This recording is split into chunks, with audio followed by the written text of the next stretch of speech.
Hello, everyone. Am I coming in loud and clear? You can just give me a thumbs up if that is the case. That would be appreciated. All right, sounds good. Um, I wanted to do a brief space on a subject that I think is very important, and that is the brand of Israel and the brand of Judaism, even larger than that. And that might sound kind of crass or superficial to talk about, particularly in these circumstances where the ground invasion seems to be underway, and there is going to be terrible pain and suffering in Gaza and beyond. And there has already been, and there will be more in the coming days. But I think it's very important because it gets at this concept of legitimacy. That is, why do we allow a state to arrest us if we do something against its rules? Why do we allow a state to tax us? Why do we allow a state to send us to war? Maybe even send us overseas on some adventure? Why do we allow the state to force us to go to jury duty? So all of these demands and responsibilities, large and small, are only possible if there is legitimacy. So this is actually a hugely important concept. Now, it's also very important for Israel because Israel has always been a kind of foreign project.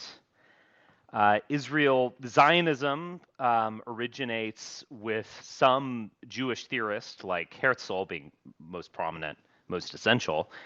Also, many, you could say, Christian allies, most of them Anglo-Protestants.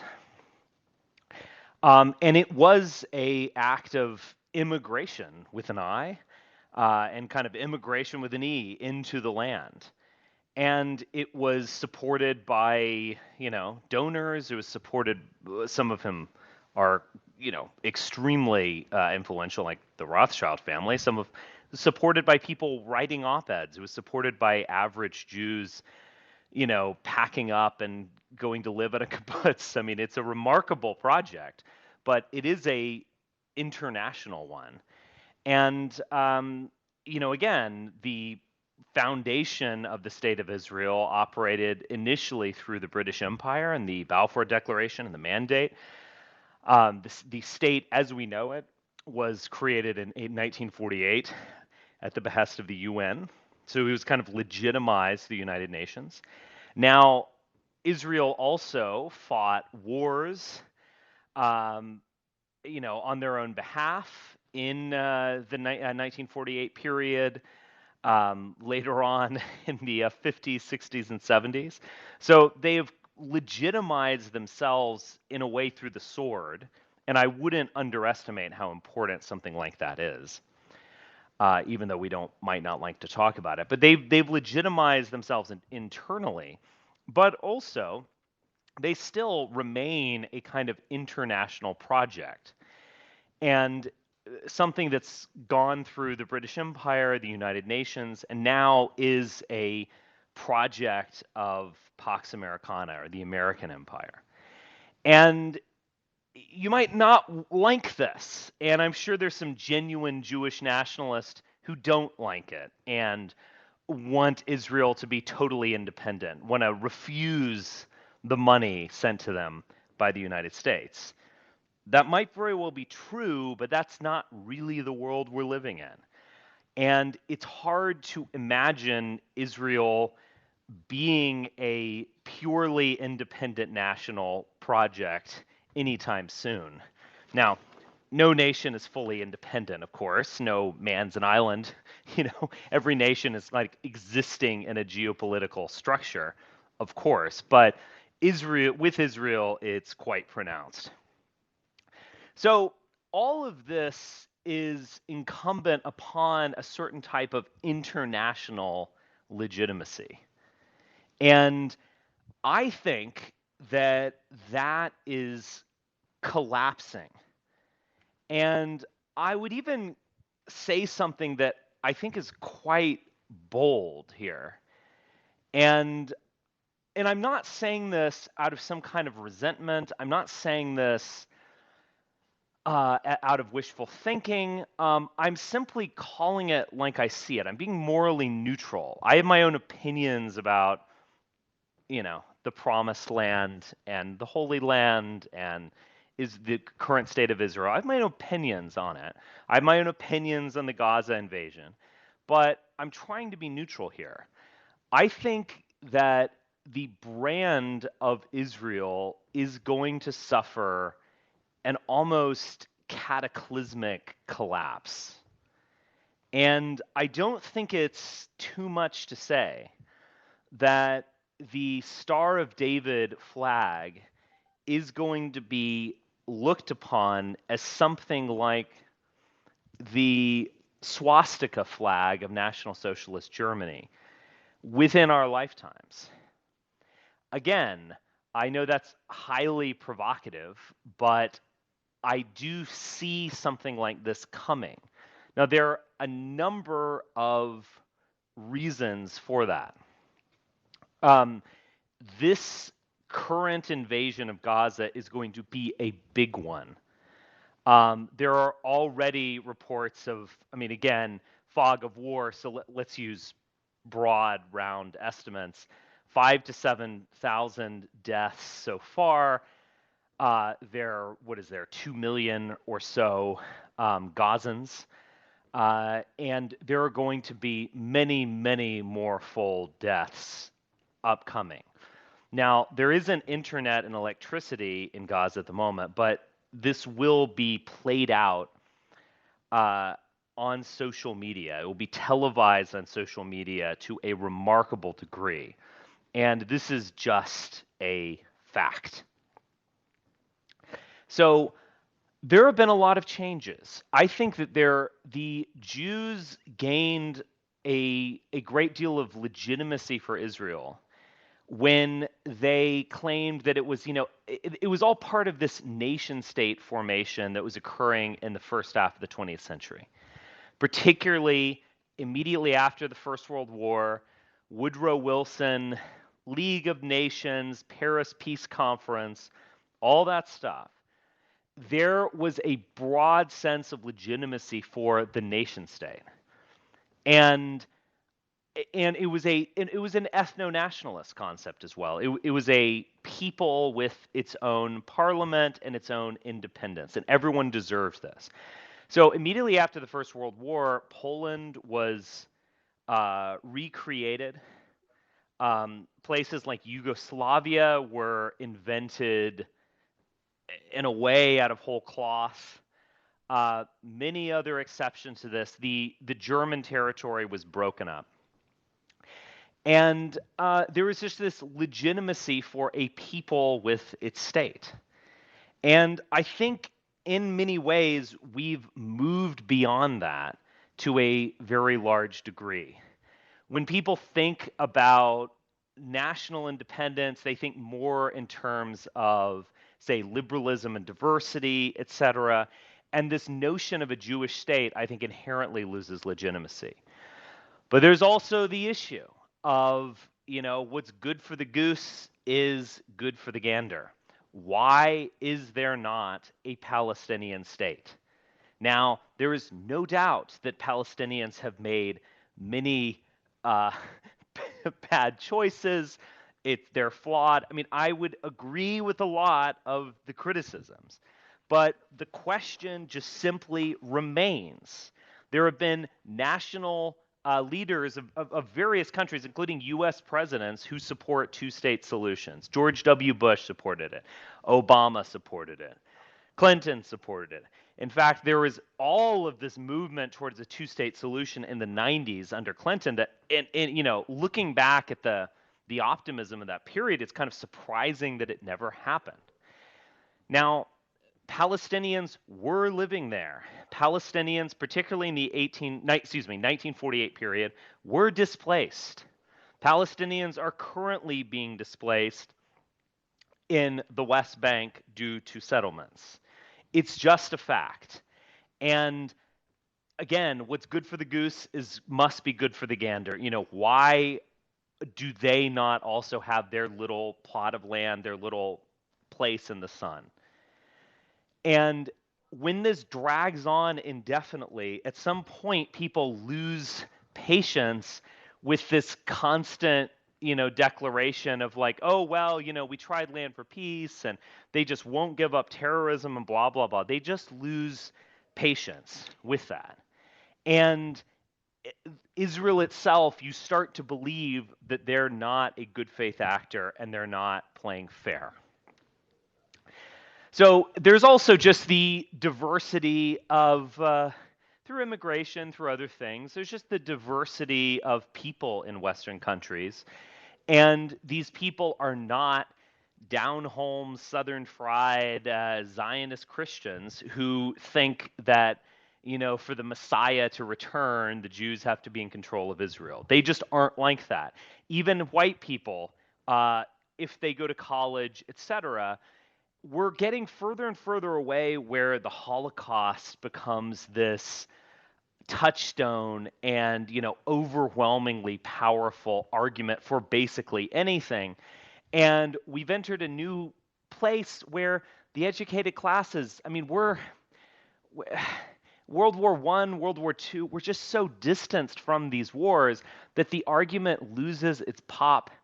And we just start talking about, well, yeah, we get it, but you're going to commit a Holocaust against the Palestinians right now, and you don't even recognize it. And in that effect, I'm going to read this tweet. I saw this from a German person whom I follow, and this is from the Botschaft Israel. So this is the Israeli embassy. And I'll just tweet it out. Oh, I'll just read it. It says, Einige von euch haben ein schlechtes Gedächtnis, wir nicht. So it says, a few of you all have a bad memory. We don't. And then it has a picture of a candle, and then it says 7/10/2023, or October 7th, 2023, as we say it in American English. So they're basically accusing Germans of forgetting. And they're evoking the Holocaust, but they're directly referencing October 7th. So apparently, Germans are just so absent-minded that they forgot what happened earlier this month. It is, to be honest, a deeply condescending, at some level, deeply annoying message that is put out by the diplomats of Israel. And I don't think that's a really good way of going about it. Have you forgotten what just happened? And the implication is that because what just happened is so terrible, more or less we can do anything. And I think the rejoinder from most people who read a tweet like that, most educated people, is going to be, we haven't forgotten. We haven't forgotten. We remember October 7th. We also remember the Holocaust. And in fact, we recognize that you are participating in a Holocaust of Palestinians, much like the one that was done to you. So apparently, to the contrary, you are the one who has forgotten something. You are the one lacking self-awareness. Now, again, do I necessarily agree with that line of thinking? In a way I do, in a way I don't. But this isn't really about me. This is about how modern Western people are going to be viewing Israel en masse. And I think this is the type of argument that they are going to make to Israelis. And that is just the facts. So again, to sum up, spoken for about 15 minutes or so, Israel, despite some of its claims, is an inherently international project. And it was, it is, it will be. So the question of legitimacy in the minds of people who support it is all important. And I think that legitimacy is failing as we speak.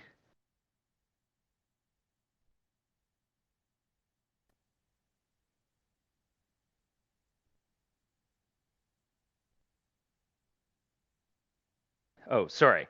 I'm going to open up the floor. We have 225 or so. That is awesome. And I've already let some people in. So, Ace, I'll go to you first. Oh, my hand's not up just yet. Start with start with that. Okay. Go I'll ahead. go to the Right Honorable Reginald Somerset. Hello. Patrick had his hand up first. I came in second. Okay. So, Well, wow, yeah, go ahead, that Patrick. is truly right and honorable of We're you. So, very Patrick, go considerate. ahead. I appreciate that. Rich, I requested to speak, and I love you, man. Like, you always have something to provide, and I like your monologue. But I would say there's nothing new under the sun. Everything's been done under the sun. And so you asked, why do we allow a state to arrest or send us to war or make us pay taxes? And then the only answer that comes to my mind is violence. And there's two different types of violence. There's on-legitimate violence versus legitimate violence. And I'm sure you heard might makes right, right? Sure. Like might makes right. But to me, I would argue that might makes right only at the present time. So, Only like, at the for present time? example, yeah, for example, look at Israel. Israel's a great example. Right now, they have, I guess, like legitimacy in their upbringing and violence. Right. And at the end of the day, at this present time, it's going to work for them.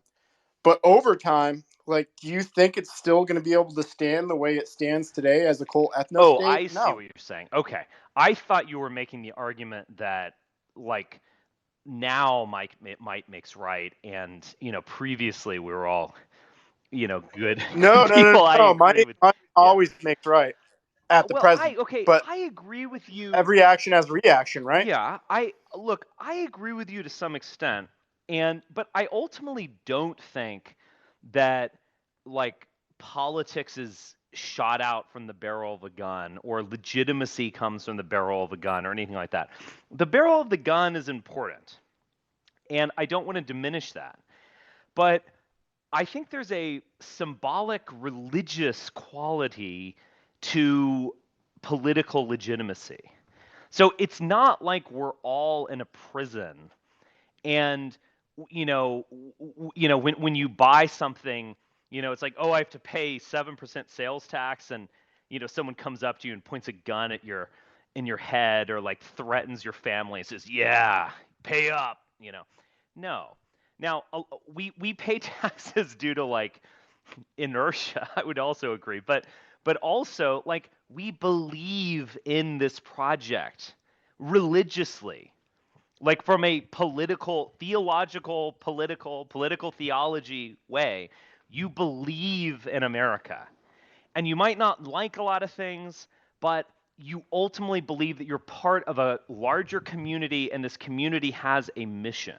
Therefore, there's a what I'm saying is there's a religious component to political legitimacy. So, in a way, the Jewish state, based on Genesis, ultimately, is not in a way unique. Every country has a political theology and religion. And what I'm saying is, yeah, you're right. I mean, you are right, Patrick, in the sense that, like, in the immediate aftermath, is anyone going to stop Israel from destroying Gaza? No. But legitimacy is all important. And I mean, that's why I said that something. It's very provocative. I can be obviously proven wrong. But at some point, that, like, flag, the Israeli flag, the light blue Star of David, that's going to be looked upon. It's all about perception. That's going to be looked upon I, as this I as agree. the fucking swastika. And even I see all these, like, boomer types or older people who don't get this. Like, I remember uh, tweeting this out to, like, Ian Bremmer, and he showed a picture of the Brandenburg tour, and he said, "Oh," and it had, like, Israeli, flag projected upon it. He was like, "Oh, isn't this amazing? Who could have imagined this?" And it's like he was assuming that, like, Germany had been reformed or something. And again, I hate to break the news to you, Boomer, but, like, the way most people are going to look at that is that, isn't it ironic that like the Jews are now the Nazis? That's how that's going to be read. And I'm sorry, but like you need to leave the 1990s. I think so many people like their minds get formed when they're about my age or so. They're like 30s or 40s, and it just doesn't change. And they don't understand that like time marches on and things move forward and things change. Another one was the Titus monument in Rome. So Titus destroyed the Second Temple in 70 AD, and he was a Roman general, etc. And so you have this like monument to that victory, that siege and destruction of Jerusalem, and projected onto it as an Israeli flag. Again, like some people might be like, "Oh, this is crazy," or like, "Wow, this shows how Judaism triumphed," or whatever. Many other people are going to view that as saying like, there's a new siege of Jerusalem that's about to take place, and it's taking place right now in Gaza. So like, I was just, yeah, well, I was going to say the first part or the second part of what you said. Like, I think the Jews will certainly outlive it. I think Israel is killing itself right now in the long run. They might become like victorious, like in the next 15, 10, 20 years. But I think there's going to be the Israel we know now is going to not be the Israel of the future. But the Jews will still be there. And the second thing, well, that was the second. That's kind of what I agree with you hmm on. I believe. I think they're shooting themselves in the foot. But then, like the first part, they said like we're not all prisoners. We're all like executioners. Like as long as we have a state that has violence to hold us accountable to their rules and regulations, like I don't see how you can make that argument how we're not all prisoners to some extent or all kind of enslaved to some extent. Like for sure, example, you know what I mean? You kind of get what I'm yeah, saying? I do. But like, I understand what you're saying completely. Like it's almost like at this point, instead of attacking the Jews, you should just let them go. We should sacrifice the Palestinians, and then let the world see them for what they are, and they will be destroyed. Their own people are turning against them. The boomers are going to die soon. So in our lifetime, like we're gonna be in the minority, Richard, because I'm a millennial. I'm only Uh huh. 35, 34, 35 in a month, but close to your age. So like sometime in our lifetime, there's going to be a huge shift of this younger generation that starts seeing, what's happening, and Yeah. they're gonna Well, change. there's a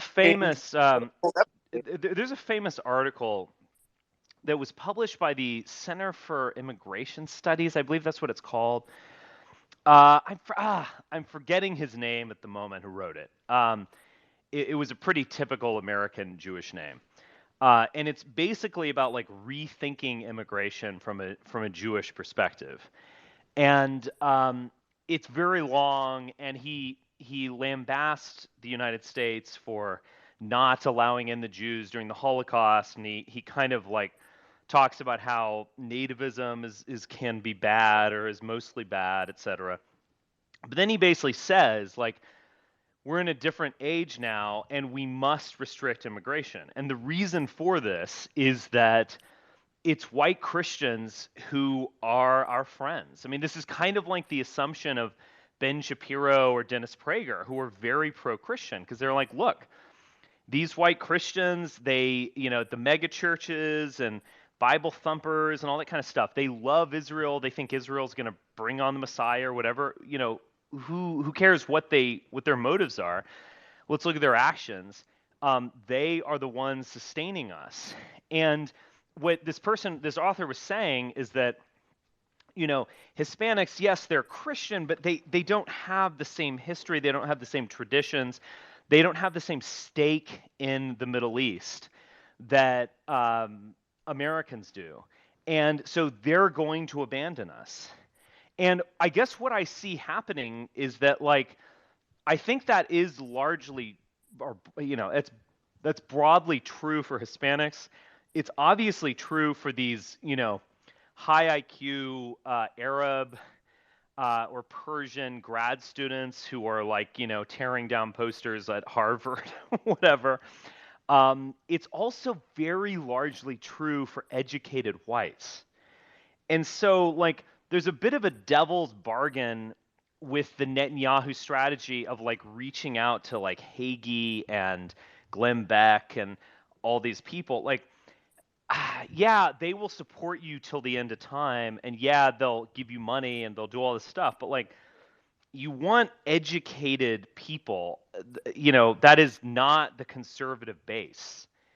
You want those people to be on your side, and if you lose legitimacy with like liberals and the left and like intellectual right wingers, or what, if you've lost all that and you have like Hagee, this like grotesque fat ass talking about the end of the world, like if that is your like backstop, you might want to just kind of like, you know, call it a day.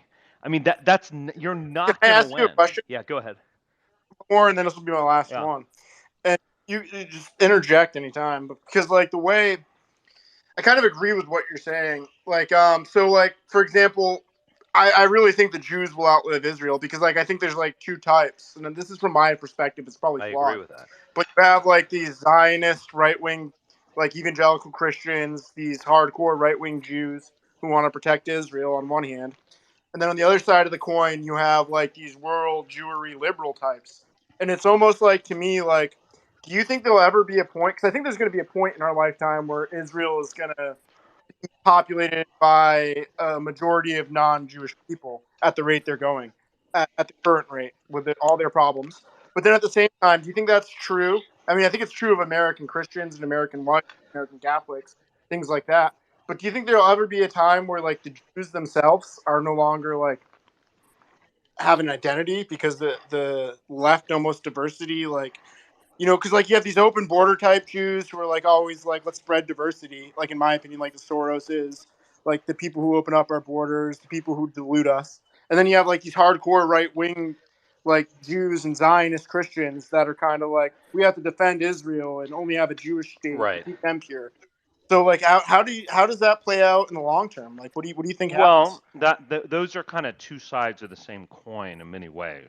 But I would say this: definitely the Jews are going to outlive Israel, and I agree that Israel. I mean, Israel's in that kind of like everything or nothing gamble right now. I mean, you could create greater Israel by destroying Gaza and then allowing the war to kind of spill over and fully take the West Bank, maybe knock down a few of these Arab, um, powers that have been bothering you, et cetera. I mean, you could make a case that we're going to see like the creation of greater Israel in the next 10 years. But I also think that if that were done, the loss of legitimacy would just be shocking and even more precipitous.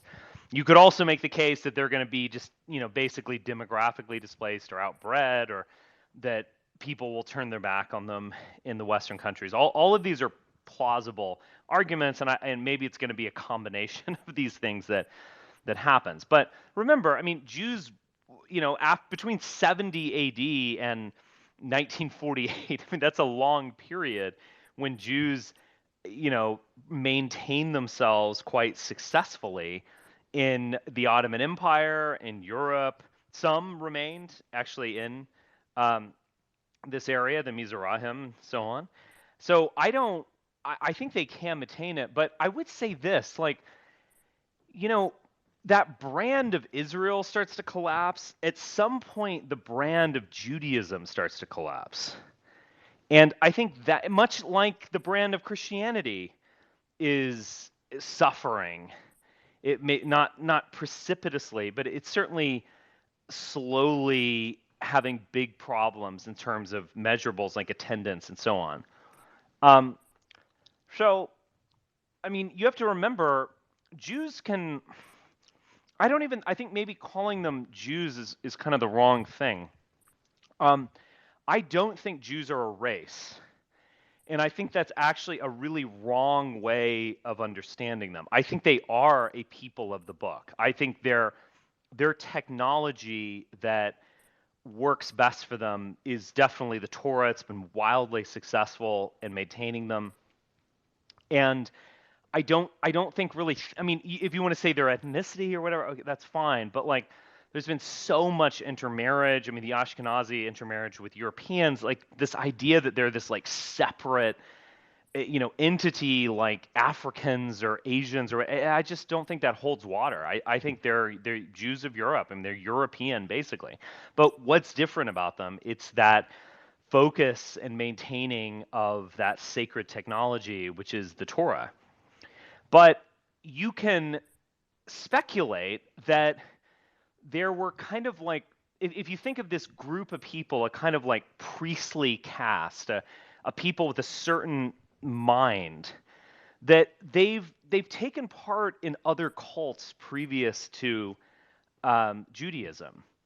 And I mean, this is the proto-Jewish, theory that is promoted in REM analysis or Apolloism, if you want to say. Like, it's a chthonic cult. And Yahweh is interesting, kind of a storm god on some level, but he's fundamentally a volcanic or Saturnalian, or in some instances a kind of Dionysian or Bacchanal type figure.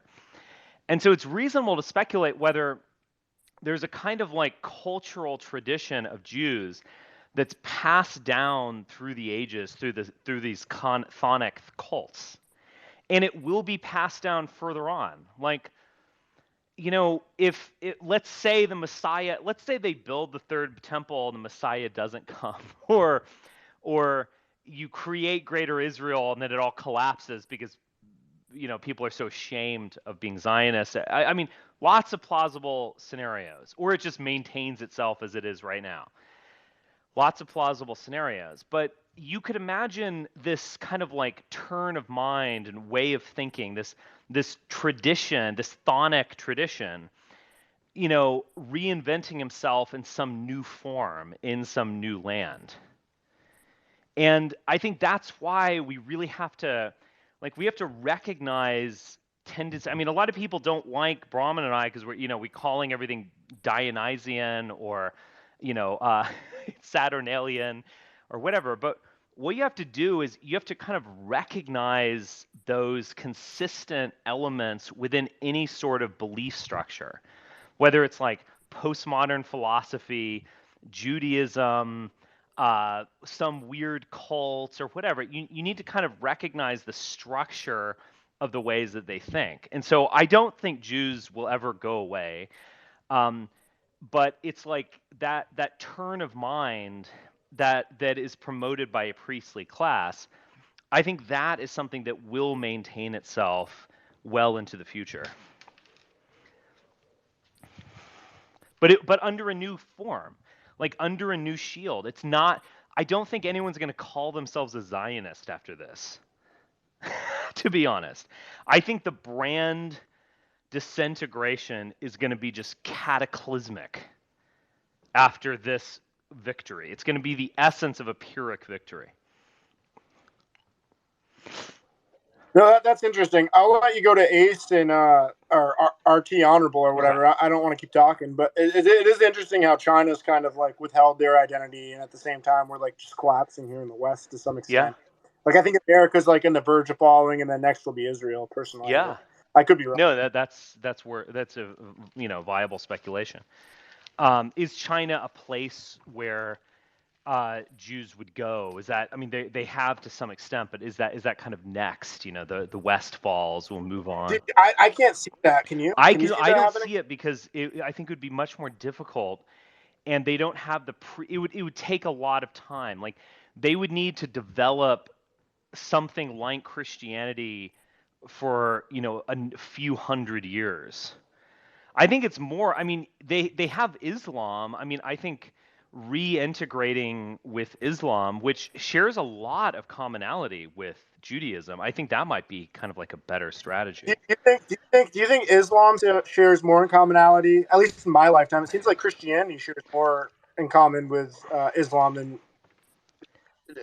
modern Judeo values do. But that's not over time. And that's my slim perspective. But that's Well, interesting. there are But a I'll let lot of you. similarities between Islam and Judaism. I don't know enough about Islam to be like really thoroughgoing in my response, but I mean everything points towards Jerusalem as well. I mean it's like Muhammad's ride where he saw prophecy or something that brought him to Jerusalem. I mean it kind of sacralizes Jerusalem, and so I do think that there would be a way. I mean at the end of the day, like Muhammad is a son of Ishmael, and Ishmael's a son of Abraham, who is the father of the Goyim, basically father of nations. So it's like they're all deeply connected to this Jewish root. They can't really get away from their Jewish root. And I think whenever you see like Christian anti-Semitism or Muslim anti-Semitism, it is rather kind of like schizophrenic and thus like more dangerous and more violent. Um, I don't even think that's what we're going to see, like a revival of Christian anti-Semitism. I think what that will happen among the Groypers or something, but I don't think that's widespread. I think what happens is that people, you don't believe in the Bible and you just kind of look past these things. It's like I don't the Bible, it's literature, and so there's what you're gonna like make the Bible real by creating a country a Jewish state in Jerusalem to rival David or whatever. David didn't exist, guys. And once you kind of take that step, now remember, the vast majority of conservative white people would just be like up in arms with what I just said because they're in the system. They're deeply connected to Judaism. They're deeply connected to Canaan. Some of them can claim they're not and like, oh yeah, we don't necessarily, it's a new covenant and we don't have to care about Israel. It's like these are literally the first pages of a book that you consider sacred. You are inherently connected to Judaism, period, end of statement.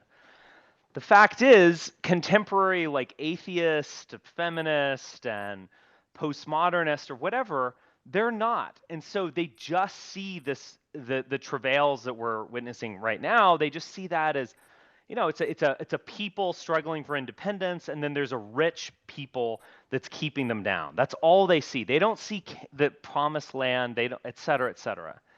And so I think Jews are better served when they integrate into a community that they've already like captured through psychology, basically through the power of religion to inflect people's minds. And so, like, just going to China or something, I feel like they'll just be viewed as like, oh yeah, we love the Jews. You guys are rich or whatever. And the Jews are like, no, that's not why you love us. Being good with money is of secondary, tertiary, almost meaningless value in comparison with the power of belief. I guess I sound a bit like Darth Vader. This technological terror you have constructed is nothing in comparison to the Jonathan Force. Bowden. He was right. Darth Vader was right about many things. Yes, right, honorable. Jonathan Bowden too. Oh well, I was going to say you sound like Jonathan Bowden there also. May he rest in peace. Yes. My point before I make my actual point, I just want to state a principle. You can win many staggering military victories, but you can lose the overall war if you fail to win the PR battle. Yes. The strongest example for me is the Rhodesian Bush War.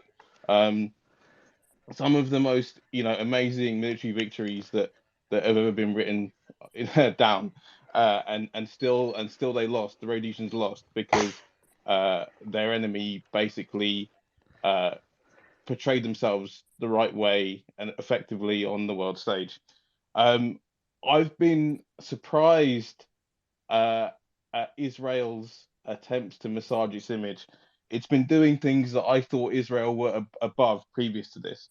So, for example, a lot of their videos of IDF soldiers seem to very pertinently and astutely feature soldiers of darker skin, many of them. There's been this isn't like a novel thing, but there's been a ramp up of the videos of like IDF soldiers playing football with Palestinian children and stuff like that. And I just think that the shows of military force we've seen over the last 2 weeks and stuff, they shroud an insecurity there that has not really much to do with the military realm. Although Israel, I mean, the very nature of the attacks 2 weeks ago shows some chinks in the in the Israeli overall defense system. I just think overall, and this is what I kind of wanted to get your perspective on, that Israel is at a crossroads where they either are successful at this ground offensive, and by doing so they change the dynamic in the Middle East for their benefit, or this kind of stagnates and they get on the slide to decline that a lot of other nations are on currently. Um, and this kind of seems to go hand in hand with the fact that a lot of the Israeli leadership are haunted by the fact that no Israeli state has um, lasted more than 80 years, apparently. I'm not a huge historical authority on that, but that seems to be a fear going around the halls of Israeli power. But Yeah, yeah, I just wonder what your that's thoughts are on all that. fascinating. Yeah, I think you said a lot of good things there. I mean, keep in mind one interesting thing about Titus's siege of Jerusalem, and as it was written up by Josephus, is that so Josephus is this fascinating historian. He wrote he actually mentioned Jesus, although that I think that might be spurious, but he wrote histories of the Jewish people, wrote histories of the Jewish war. But I mean, he looked upon Jerusalem and he's like, we have all these squabbling factions. They're engaged in civil war, and this allowed, these they claimed independence from Rome, and this allowed Romans to the excuse to come in and just crush them. But he kind of blamed the squabbling factions on one level, and you see something very similar to that. I mean, we've just witnessed like 6 to 9 months of unending protest against Netanyahu trying to do this, judicial reform, the liberals disliking it. I mean, there is a tremendous amount of instability that borders on a civil war. And again, we remember what happened the last time there was a Jewish state in Jerusalem that engaged in this kind of thing. Jesus might have been walking around, but also they got utterly destroyed, almost genocidally so, by Rome. So is this going to? It's not going to be Rome this time, and I highly doubt there to be like the United States or something. But is something like that going to happen? Is history going to repeat itself, but in a new kind of mutated form? The other thing, I was talking about this, on my Substack members only podcast last night, where I hope everyone here subscribes. But I do think that like time is running out. It's like Israel is losing legitimacy among educated populations in the West, and certainly among like new immigrant or young populations. You can't maintain this open air prison for much longer. Additionally, you went from like 10,000 settlers in the West Bank in 1980 to like 500 to 250,000 now. You can't maintain this fiction that like, oh well, we're kind of sort of doing settlements. I don't know. At some point you're just going to have to regularize that process and establish that as Israeli land. And maybe time is running out. You can't just perpetuate this pain endlessly. And so there is a sort of initiative. There is an immediacy, a direct cause for Netanyahu just to be like, all right, we're risking world war. We're going to risk nuclear war. We are going to absolutely take Gaza forcefully, and we're going to deal with the West Bank a little bit later. But we are going gross, or I was thinking gross Deutschland. We are going greater Israel now, and we have to do this before it's too late. We have to just act, with this kind of immediacy. And I wonder if it is too late. I that's the question in my mind as well. And before we go on to Ace, I just wanted to add that this is in light of a very impotent response in my mind from Iran, from Syria. I mean, you have Saudi Arabia who just wants to get back on the kind of train of normalizing relations as soon as possible. Egypt is totally out of it. You know what I mean. Mm-hmm. This is just uh all this pressure. The point I'm making is the result of basically an enlarged domestic crisis, an enlarged one, an exacerbated one, And a but Western, ultimately a domestic crisis. crisis. I mean, there obviously Yeah, there's yeah, Hezbollah, which they're fighting, Iran. I mean, there's some really scary things going on between Iran of what was it? Iranian assets were attacked in Syria, and so on. I mean, there's a lot of scary stuff out there. But I agree. I mean, from another perspective, the response from the Arab or Persian states has been kind of lame. Like don't you kind of have to ask, like, haven't you guys been impotent, very saying you impotent. care about this? Like, I don't know. Yeah, I whenever I Thank you see so much for saying the thing you said about the Arabian nations. Oh, yeah, well, you're welcome. I just speak the truth. I'm not trying to please anyone. I want to get at the heart of the matter. Yeah, the thing is, everybody hello, I'm Yeah. Arabian, I'm Palestinian, in fact. Everybody is ignoring the fact that the Arab League and all those people are just watching and like, hey, we care about you. We're gonna send you help. We're gonna send you medicine, but they don't use the military power they have. So it's a big question mark here. Yeah, it is a question mark. But, and we're in this perilous point where it's like, well, do you want that to happen? Because you've already created a regional war. And, I mean, whew, yeah, this is just a really a no-win situation. Ace, you've had your hand up for a while. I'll get to some other guys as well. I'll get to Hannah and Gay Patriot and but Ace, you've had your hand up. Hey, thank you, man. Sure. Was that Steven Steinlight Yes, or yes, Stein? Stephen Is Steinlight. that Yeah, everyone should go check out that article. It's with CIS, I guess, Center for Immigration Studies. Yeah. It's very interesting, kind of ironic. I also remember this exchange I had with Scott McConnell back in the day, like in 2008 or so. And he wrote this article that he expressed he's like, there's an irony to immigration because the paleo conservatives, the staunch conservatives, they all want low immigration, but they also want an isolationist foreign policy. And what he was arguing is that the irony of mass immigration is that you're going to get an isolationist foreign policy. Because again, these people aren't white Christian Americans and they don't have the same hangups. And so he was kind of arguing for a silver lining to mass immigration. And I remember back then, I remember kind of disliking it and arguing against it and being like, well, the foreign policy elite don't care what the people think, whatever, kind of making cynical arguments. But I actually think Scott was mostly correct, in fact, and that this is going to be an irony of multiculturalism and mass immigration and the kind of breakdown of white Christian America. I was curious. I wanted to verify if were you arguing that Jews, in spite of the diaspora, were a thriving subculture prior to 1948? In Palestine? No, just in general, like what you said with Well, of like they were course they were. successful as kind of. Yes, they're always successful.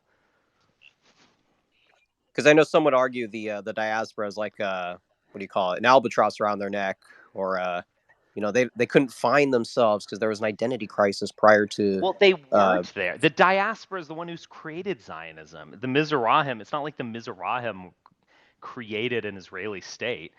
It was Ashkenazi Jews and like theorists and like secular atheist Jews like Herzl who invented this idea, and then like rich banking Jews who funded it, and Anglo Protestants who gave it moral support. I mean, that's how the story goes.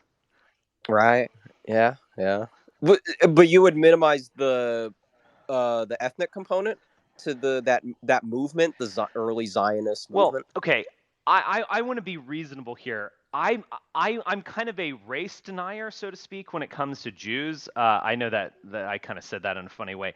All of these, like, I mean, even like Hitler was like this white nationalist. They're like, Jews are a race, and I don't agree with that at all. And you can find, like, there's certainly like an ethnic component, because if we define ethnicity as kind of like a combination of biology and language and culture and geography and history, like it's kind of more of a cocktail of different things. They're an ethnicity, that's fair enough to say, but the biological, like, uniqueness of Jews, I think is dramatically overrated by a lot of people. Not everyone. Like, Actually, they're half actually, I white. I think mean, they're I think we have to be considered 65% that European in many cases with Ashkenazi. I mean, it's just these. They're 80% white with many Ashkenazi. They're not. Yeah, I mean, they're not like they're not a race or something, and it's very kind of mixed up and muddled. But what makes them unique? What makes them unique? It's the Torah. It's like that is it. And it's like that's their power. That's how they have maintained themselves all these years. We don't remember like who the Visigoths are, or or whatever. I mean, even like the Normans or something. It's like, yeah, you can kind of maybe tell if someone has Norman heritage by their last name, but for all intents and purposes, it's just all been dissolved because there wasn't like a scientific technology that could maintain Normanism. But there is one that maintains Judaism, and that is the Bible, and not So you would argue biology. Yes. Okay. So the Nat, like Jabotinsky, for example, like that was a more religious inspired Hebrew identity rather than gosh, I guess like more explicit nationalist as we understand Well, it, look, like in you this can ethnic certainly nationalist. find, Jews who are racist or something. I mean, like, Kahanism or whatever. I mean, you can certainly find these people who are kind of like Jewish nationalists. I'm not saying that they don't exist. All I'm saying is that what is the secret power of Judaism, and that is the Torah. I actually see that Mark Brahman is here, so yes. This is their ability to sustain themselves as a people. It's not race. And so much of like race for Europeans, I mean, like, look, I'm half German, I'm half English, there's some French in my family. I've done a 23andMe, very interesting. But, you know, am I really German? I mean, yeah, in certain ways. Like, I like Germany. I kind of resonate with a lot of the ways Germans do things. I certainly resonate with the ways that the English do things. I mean, I'm happy about that. I'm proud of that. But like, my ethnicity doesn't exist in the way that a Jew's ethnicity exists. I mean, I guess you could argue that like English ethnicity could exist through like Shakespeare or the King James Bible or Milton or something, but it doesn't operate in the same way that the Torah does. And so in some ways, like, if you are fully connected to the Torah and you fully understand how it can bring you power, then you in effect are Jewish. Like, you don't, you can, I mean, remember, David himself is like the son of a Moabite. I mean, it's that whole history is about kind of mixture and things like that. Like, if you're connected with the Torah, its power, then you're Jewish in my mind. And this biology stuff, I just think, the older I get, the more kind of overrated I think HBD and race science, et cetera, is. It's not really getting at the heart of the matter. Hannah, do you want to go? Totally agree. Yeah, I would just add to that. I agree with you that I think the power in Jewish culture lies in the Torah, but there is a percentage of it that is genetic. Yeah. So, for example, like they have higher rates of like schizophrenia, paranoia, homosexuality than any other cohort. Right. And a lot of that has to do with like inbreeding. So, the more inbreeding you have, the higher likelihood you have for like psychopathy. Hmm. So I think like part of their success is their shrewdness in behavior and their lack of almost like empathy, as we're witnessing in the conflict with Palestine. They have no mercy. Hmm. If they perceive you to be an enemy, they will take you down until every last person in your tribe is destroyed. So I think that there is a Yeah, genetic just element to read the them. Pentateuch and you'll hear plenty of stories like Yeah. this. It's not like And you're not slandering anyone. You're describing their yeah. book. Yes. And side note, have you ever thought about like the Old Testament is like if you're like I'm obviously a Yeah. Catholic, but from like an objective perspective, as a transfer of technology from Egypt to these Israelites that then went and used it as the story basis to create a nation of essentially like different groups of people that populated the area of Canaan. Right. Because if you think about it, like I looked into like Akhenaten Uh-huh. and like the Yeah, Atonism. he was a It's very monotheist in a way. yeah. Well, if you look at it, actually, it really is very similar to Judaism. And actually, a lot of people say that the old, if you look, Moses wrote a book. Sigmund Freud wrote a book about Yeah. Moses, and one of the Moses Moses, did of write a course, book. wrote He a wrote book too. 5, in fact. I don't know if you heard about that. And he talked about how if you look at the Old Testament, it's almost like there's two running narratives. Yeah. And the narrative that kind of like wins over in the New Testament is the one of like love, light, and the God of the universe, the universal God of love and Yeah. light. And that's kind of what ties into like autonism too. So when I look at like the Old Testament, like they're very basic things. It's like how like what are the patterns of the human, what are the patterns of two humans together, and what are the patterns of many humans as a civilization, right? Uh-huh. And like it talks about like when like it's okay to season, when it's okay to plan, how you should rest. Like it really sounds like 2,000 years of Egyptian knowledge that they had, that was a transfer of technology to the Israelites that then took it and used it. So like I don't even like credit the Hebrews. It's almost like if you were just objectively looking at it, it's just a transfer of technology. Well, I would credit the Hebrews for that because I don't doubt at all that like the Bible is this like massive compendium of myths and like spins on myths and so on. And like the flood narrative, of course, like originated thousands of years before the Bible was written in I mean, I guess if you want me to really blow your mind, I'm a kind of crazy in the sense that I wonder if the Bible was actually written in Greek in 250 BC. Um, it was based on older documents, but there's a kind of like anyway, I won't go down this road. But it's a compendium of all of this like religious tradition, and it includes this and it brings it up. So I wouldn't like discredit the Jews for like learning from other civilizations. I think I would credit them in the way that like we Europeans or Aryans are just kind of like living day to day and forgetting everything and focusing on the moment. Like we don't have a sense of time in the way that a Torah believing Jew does via his book.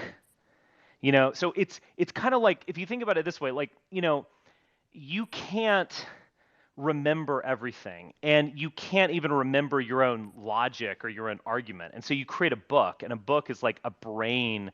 It's an artificial intelligence, so to speak. It's a brain outside of your head. And that's what a really good book is. Now, a lot of books are entertainment, right? But like the really things that are long lasting are artificial intelligence. Right. And that's what the Torah is. So like if you have the ears to hear the Torah, you can pick it up and learn all of these things. And you don't need to have experienced them. And in many ways, the actual Jews, like if you can connect them continuously, I don't think they actually did experience like the expulsion from Egypt or something, or at least there's reason to doubt that. But in a way, they did experience it via the literature. Well, I think they did experience the expulsion because, like, so if you look at historically speaking, when Akhenaten died, the old like religion, what's it called? Multiple theist. What do you call that? Polytheist. Polytheism, yeah. They all came, yeah, they implemented polytheism again. All the old priests came back and they had expelled the Aten priesthood. Yeah. So that story would make sense that these people would then go somewhere else and establish it. But another thing to your point, you were saying that what binds them, what makes them Jews is their belief in the Torah and assuming that identity. Yeah. I personally don't believe that the Hebrews today are the same Hebrews of 2,000 years Exactly. ago. Exactly. And so I think the thing to your point that's tied them, the thread that goes through it is the stories. Right. And as But Jordan like, Peterson talks a lot about, it's like the stories are what shape our reality. exactly. Jordan Peterson is right about that. Now, again, if you believe in the Khazar theory, in a way that's fine, but I don't necessarily believe in that. I'm open-minded to things, but I don't necessarily believe in that, but I don't need to. Like, again, it doesn't matter who they are. Like you could actually start to generate through like breeding programs and tourist study, like you could generate a Jews in Africa.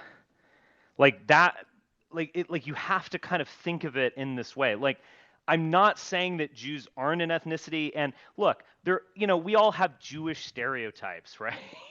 you know, and I say this in a very friendly manner, right? So clearly there is a certain kind of ethnic Jewish type. Like that's clear. But what I would say is that's not that important. And like I remember the kind of casual anti-Semitism that I was exposed to or something as a child, and it would be like, a joke like, "How do you lose a Jewish cop?" And the punchline is you take the toll road because the Jewish cop wouldn't want to put in a quarter to take the toll road.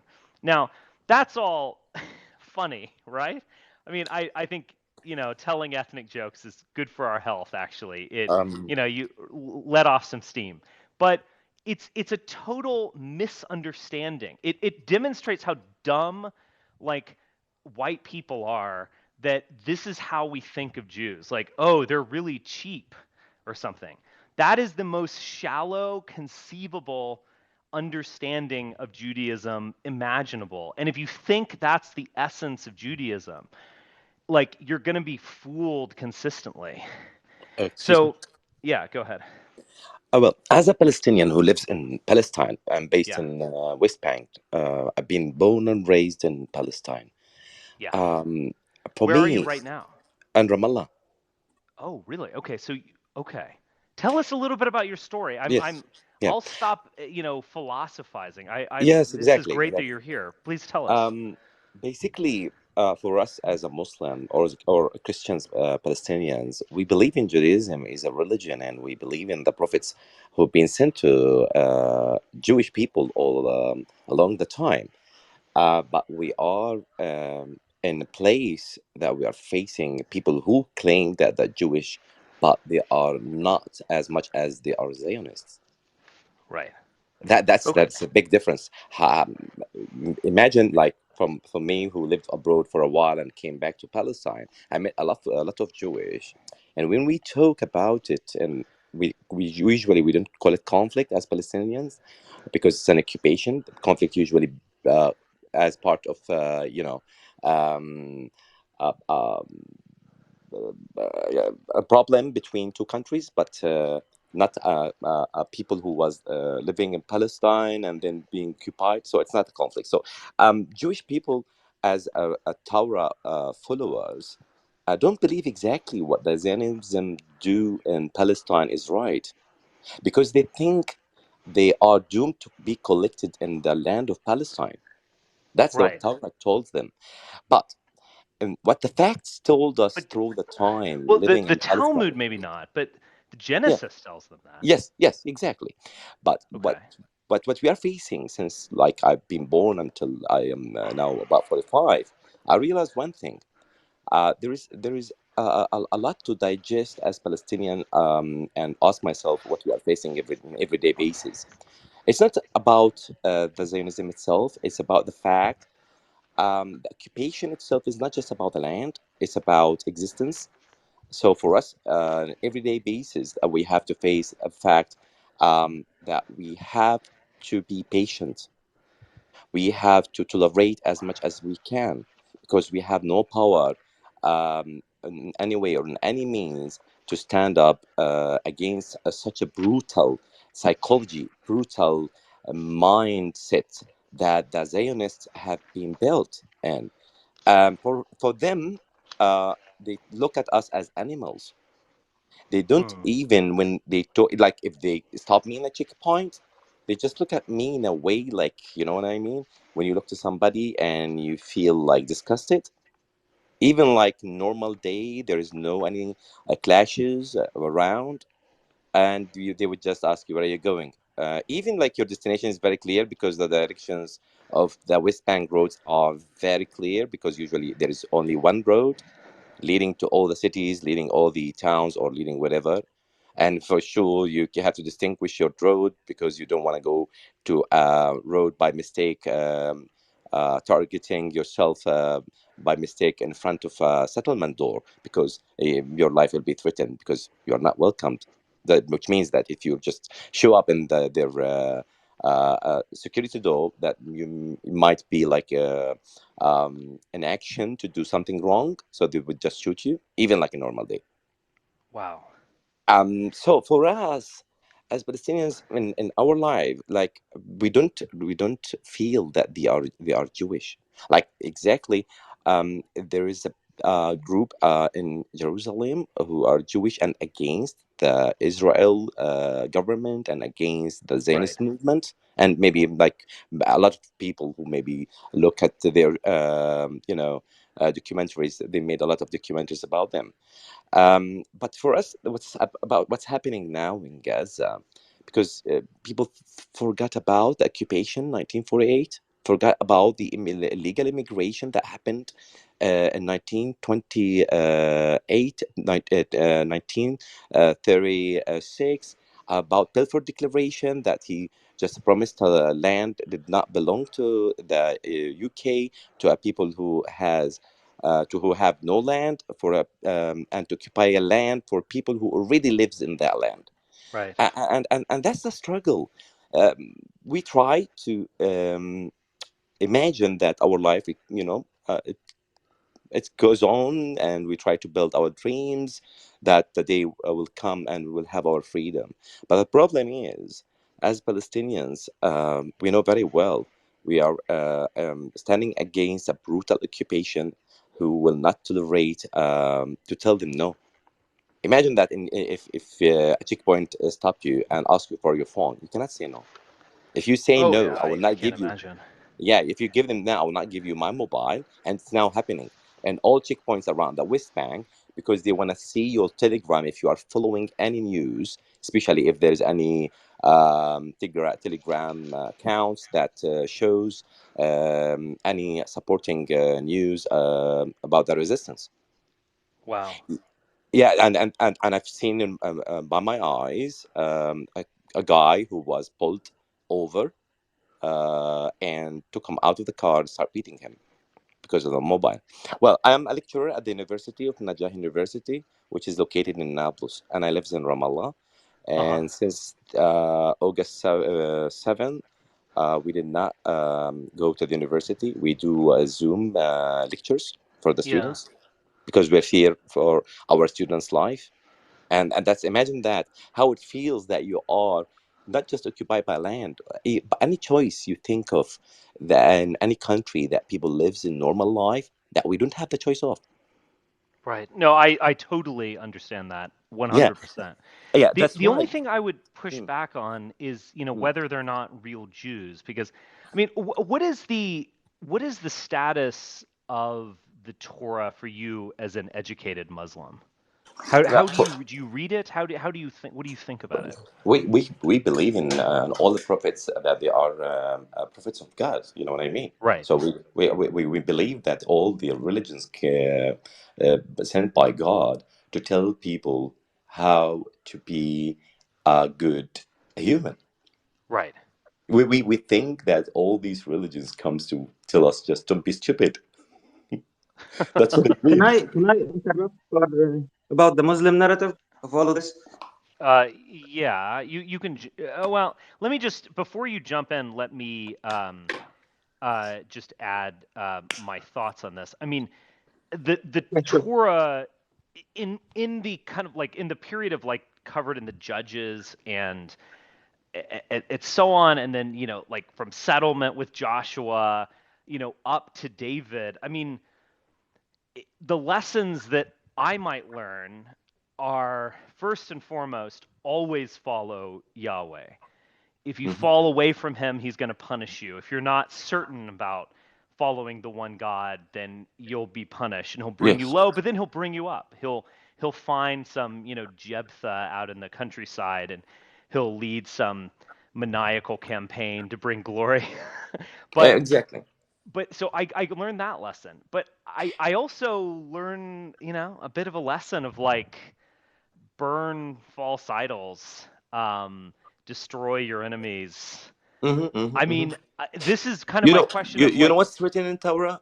It's written in Torah. If you siege nation, you have only two choices.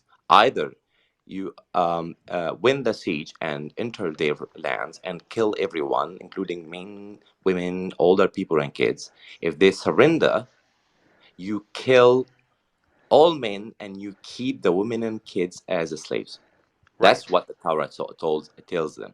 But what we believe now, what happening in Palestine as part of the religious part, is because they are waiting the Messiah to forgive them, interesting. and this is why for them very important to rebuild the Temple Mount. Yeah, And that's why even the holy cow, True. they are there is a lot of in the media. You can see how they try to make a breed, especially a breed for that yellow. Um, or is it uh, the red heifer? yeah, the red The one. red heifer, yeah. Yeah, and they're trying to breed it. And just recently, like 3 weeks ago, I've seen some pictures, videos about that, and they are almost preparing for that. And there was a TV meeting between a rabbi and Netanyahu in 1992. I just seen like also 4 weeks ago before the what happened in Gaza.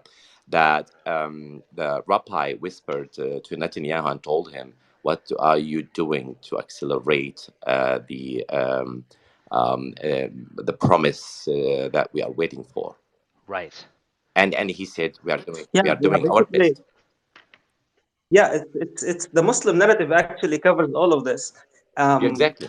Coming out of your regular day-to-day Muslim. Like I'm not a scholar on this. I'm just a guy who takes this religion and reads the book. Mm-hmm. So our book, the Quran, it says that it mentions, as Rami said, it mentions all the other religions, all the other prophets. So basically, the idea is God, which is you said they call God Yahweh, Right. right? So Yahweh is the Jewish word or the Hebrew word for Allah in Right. Arabic. So it's the same God we refer to as well in the Quran. And so basically, what our book takes us to conclude is that God sent the word for the people, and they were the Jewish people. It's mentioned everywhere in the Quran. They are called the sons of Israel, Right. basically. And they didn't take it well. They really messed up with the prophet, I'm not going to go into details. Anyway, after that, God kept sending messengers to the people of Israel, and they took none of them. And I'm sure you're familiar with the Moses story when the sea became there was a passage in the sea, Right. and then it closed and killed everybody who was trying to kill them. Right. Yeah, and I believe it's mentioned in the Bible as well. So Oh yeah, definitely. uh, Yeah, that I believe that was the last prophet who was sent upon the sons of Israel, and then God sent a couple more, and then Jesus came. So that's what we believe. Like Jesus came with the Bible. He was Jewish, and he tried to tell them the word of God. And Christian people believe that he got they put him on the cross and he died for the sins. But we believe that God took him and saved him from that, and he will come back. That's our Messiah, and that's the narrative of the Bible that the Messiah will come back to save everyone, Yeah. right? Yeah, we believe the same thing, that Isa, what is his name in Arabic, Jesus would come at the end of days and save everyone and kill the people of Israel. And Wow. here's the catch. Here's the catch. So they're trying to resurrect the Messiah, right? And then in the Torah, in the Quran, it says that they will get the Antichrist, basically. So they will resurrect someone, which is the Antichrist, and then Jesus, the true Christ, will come and kill the Antichrist. Right. So this whole thing happening in the region is So on religious you're basis. describing Revelations there to a degree, Exactly. but is that also in the Quran? Is that integrated Exactly. into the Quran? Actually, Yeah, yeah, more than half of yeah, the but Quran is about the Jewish. Yeah. yeah, exactly. And the thing is, everybody, I think nobody knows this, but we and the Christian people have so much in common. But the only thing that get the Christian people a little bit mad is we believe that the Bible was changed by people. You know, it was rewrote in a wrong way, Yeah. and there is like there was some brutal punishment that God sent us. It's not a good thing anymore to do. So it was changed in the Quran. So consider it like let's say Exactly. it's a mobile The app, main right? difference between us and Christians that they are believing in the Trinity, and we don't believe in Trinity. We believe just on there is only Yeah, one God. yeah, exactly. And Right. like consider all of this like in a mobile app, right? The Jewish people was the beta version, and then came another update, and the last update was for Muslims. That's why they didn't accept So Jesus, because he was not Jewish. I mean, his blood is not Jewish. I would just add something. When I was living in UK and did my postgraduate studies and did for a while, I was kept. I had a lot of questions about Palestinians. Who are they? And when I started looking for like scientific data about the blood of Palestinians, and I found a lot of articles who done by Jewish people, either Israelis or not Israelis, and took blinded samples from Palestinians and Jewish, and found out that Palestinians has some regions in Palestine has a stronger Jewish blood than Israelites, and especially by what we call the Mizrahi, the Eastern, and the other one the Sheknaz. So basically, the Sheknaz are less Jewish by blood than Palestinians. And imagine that these studies and these articles, how much fought back from the Israelis and to take down from also the news, journals, because they have the power to do so. And I was surprised how Israelis were fascinated about the Jewish thing also as an ethnicity and a blood. Right. Um, all right. Let's. We have some other people with their hands up. I'll let them jump in. I'm going to go to Nate first. Then I'll go to Pierre, Endernax, and then Ace, and then Patrick. So Nate, you first. Okay, so I'm just wondering. I mean, we're talking about different religions, and you know, I don't consider myself any of the above. Although I've studied all of them and grew up in a Christian household with ministers for grandparents, Mm-hmm. I believe more of a, similar along the lines of where the Buddhists are headed, but I'm not following any one person. I'm only following God and a spiritual manager. Like I don't believe that people should be religious and have war. I feel like if mankind's gonna, increase their vibrations and actually achieve peace and ascend to anything better consciously as humankind, that people like the World Economic Forum are creating this narrative. Like, books didn't even exist before the Gutenberg Bible. You know what I mean? Like, everything was written on tablets. So it Well, is just that goes to show that there's something evil completely lurking out wrong? there. Okay. You're starting to ramble here. I would But say that, Nate, you are a Christian. What you have just described, first off, you said you Sort of. believe in God, so you are a monotheist. You did not articulate that in another way. The other thing is, I would suggest you read the book of Isaiah, because it kind of has that hippy dippy, loosey goosey prophecy of peace and oneness that you're looking for. Wolves and lambs lying together, and children leading lions, and all that, good stuff. I mean, Um, I experienced it all growing up, brother. I mean, I grew up a fighter in a poor neighborhood. yeah. You know what I mean? So I experienced peace later on in life through wisdom. You know what I'm saying? So Well, I would say I this. kind of I have was some reading experience in Tom. war. Yeah, I was reading Tom Holland, his book on Islam, which is interesting, called in the Shadow of the Sword, and I'm not fully through it, so I don't quite know where he's going with it. He's a really good writer.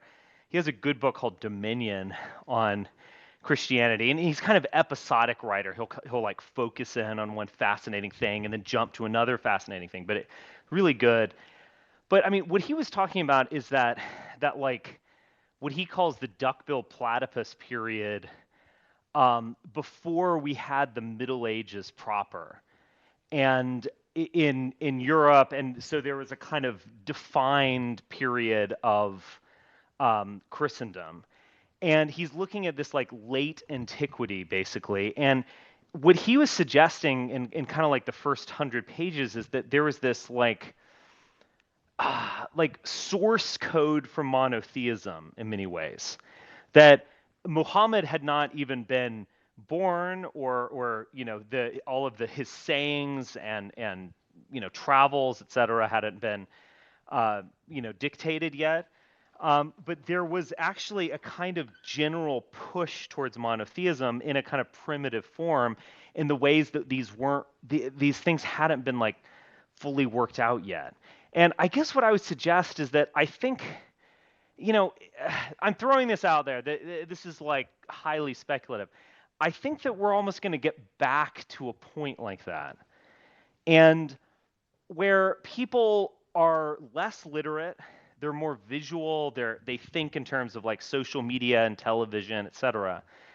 But they're still kind of, their minds are still structured monotheistically and Christian like to a large extent, or Islam like. And so we're going to kind of enter a new dark age of like source code monotheism, but it will be monotheism. Like you never, it's not like humanity as it's becoming gets totally dumbed down and they don't believe in anything. It's they believe in something, but it's much more rudimentary than the way that Christianity was fully developed. But anyway, just a thought. Pierre Younon. Hello. Hello. Uh, Thanks for having me up. Just to give a little about my background, my people were called Assyrian. We're like some of the indigenous people of North Mesopotamia. We speak Aramaic, Mm-hmm. a very closely related language to Hebrew. We are some of the oldest people, like heritage-wise. We trace our heritage back to the ancient Mesopotamians. Right. And we're some of the first people to become Christian, and we're still Christian. And talking about different religions, my people have interacted with both these religions, Islam and Judaism and even Christianity. Obviously, we're Christian today, and something that I spoke to my uncle, who's a priest, about this, and he doesn't think there's ever going to be peace in Israel or Palestine because the people of Israel were not meant to take back Israel by force through political movement. And I know it seems like you're a Christian, Richard, right? No. No, you're not. No, but I'm a cultural Christian, and I Okay. understand a lot of this stuff. So one of the things is when Jesus is being brought to be crucified, after Pontius Pilate beats him, Yeah. He offers a choice to the Jews, as was tradition in Passover, to release a prisoner. It was between Jesus and Barsabbas, who was a Barabbas. murderer. Yes. Yes, He's not Barabbas. just a murderer, but go on. I'll add He's my he's a lot of things. He a was lot not a of good things. He's person, an though, by all insurrectionist. accounts. Yes. By all accounts, not a good person. Okay, even in the laws of the Torah, he was not a good person, right? Right. The Jews choose to take him, and Pontius Pilate says, "Are you sure this is the choice you want to make?" Basically, and they respond, "Let this curse be upon us and our children." Right. And to me, this is what Rami brought up. There are a lot of Jews that believe what is happening today, that this is against God's will, right? Even in their minds, right? Like Orthodox Hasidic Jews, and because of that, there's violence. And I think, as a Christian perspective, this makes sense. Even though it seems like a lot of evangelical Christians today uh, tend to say, "Oh, Israel's meant to be established. Israel's meant to exist." Right now, I don't think they understand really certain things, because a lot of Orthodox Christians and more traditional liturgical Christians are very opposed to the state of Israel. So, Right. Um, yeah, Barabbas was an insurrectionist. I think you can see a little bit. I mean, his name is also Jesus Barabbas. So the dual Messiah is very strong in what is said, and if you can find that in more than one gospel. You can find it in John. Someone else can add where else you can find it. I think I know this sounds kind of crazy, but I hope you'll read the book that Mark and I will publish. There's a dual Messiah quality that I think is very interesting. The David Messiah and the Joseph Messiah, the Messiah ben Joseph, Messiah ben David, and in a way, Jesus Barabbas is a kind of form of the Messiah ben David. I mean, David is a lover, but he is also a fighter and a warrior. And someone like Barabbas, who seemed to engage in some kind of insurrection against Herod or Rome or whatever, is almost a kind of debased form of that. And the Jews are ultimately choosing that Messiah. Now, Jesus, obviously, his kingdom is not of this earth. He's offering a different type of message, but also a message that you can see embedded in the Old Testament or the Hebrew Bible. So I think it's a very complicated thing, and I mean, I guess what you're arguing in a way is that the Jews rejected the proper Jesus, and thus, in some ways, are suffering the consequences. well, I think ultimately it's more of just a continual reflection of what you see in the Old Testament, of a rejection of God continuously and Right. disobeying His commandments, right? Yeah. And this is almost like the final one, and you see the kind of results of these actions in a spiritual, well, not spiritual, in a biblical example. Like, there's a lot of things in Revelation that are not necessarily referring to the end times, but refer to AD 70 and the destruction of the temple. Right. Right, and we end up seeing that, and that creates the mass Jewish diaspora that ends up coming to exist, right? Right. Besides the deportations that existed in First and Second Kings, and at that point, but I don't know. I mean, to me, like, it's clear that that was like the final punishment, since they rejected, God Himself, essentially. Right. No, I Uh-huh. understand. I understand your perspective. And this is just me as like a liturgical, Catholic, Eastern Catholic perspective. Right. No, I As understand as your. Richard, I'm wondering, are you Christian, Richard? No. Well, I mean, I I am asked sort of. Richard that I mean, question, and he said he comes from a Christian well, background. You said, Richard but Dawkins said I'm culturally Christian. I'm sort of Christian.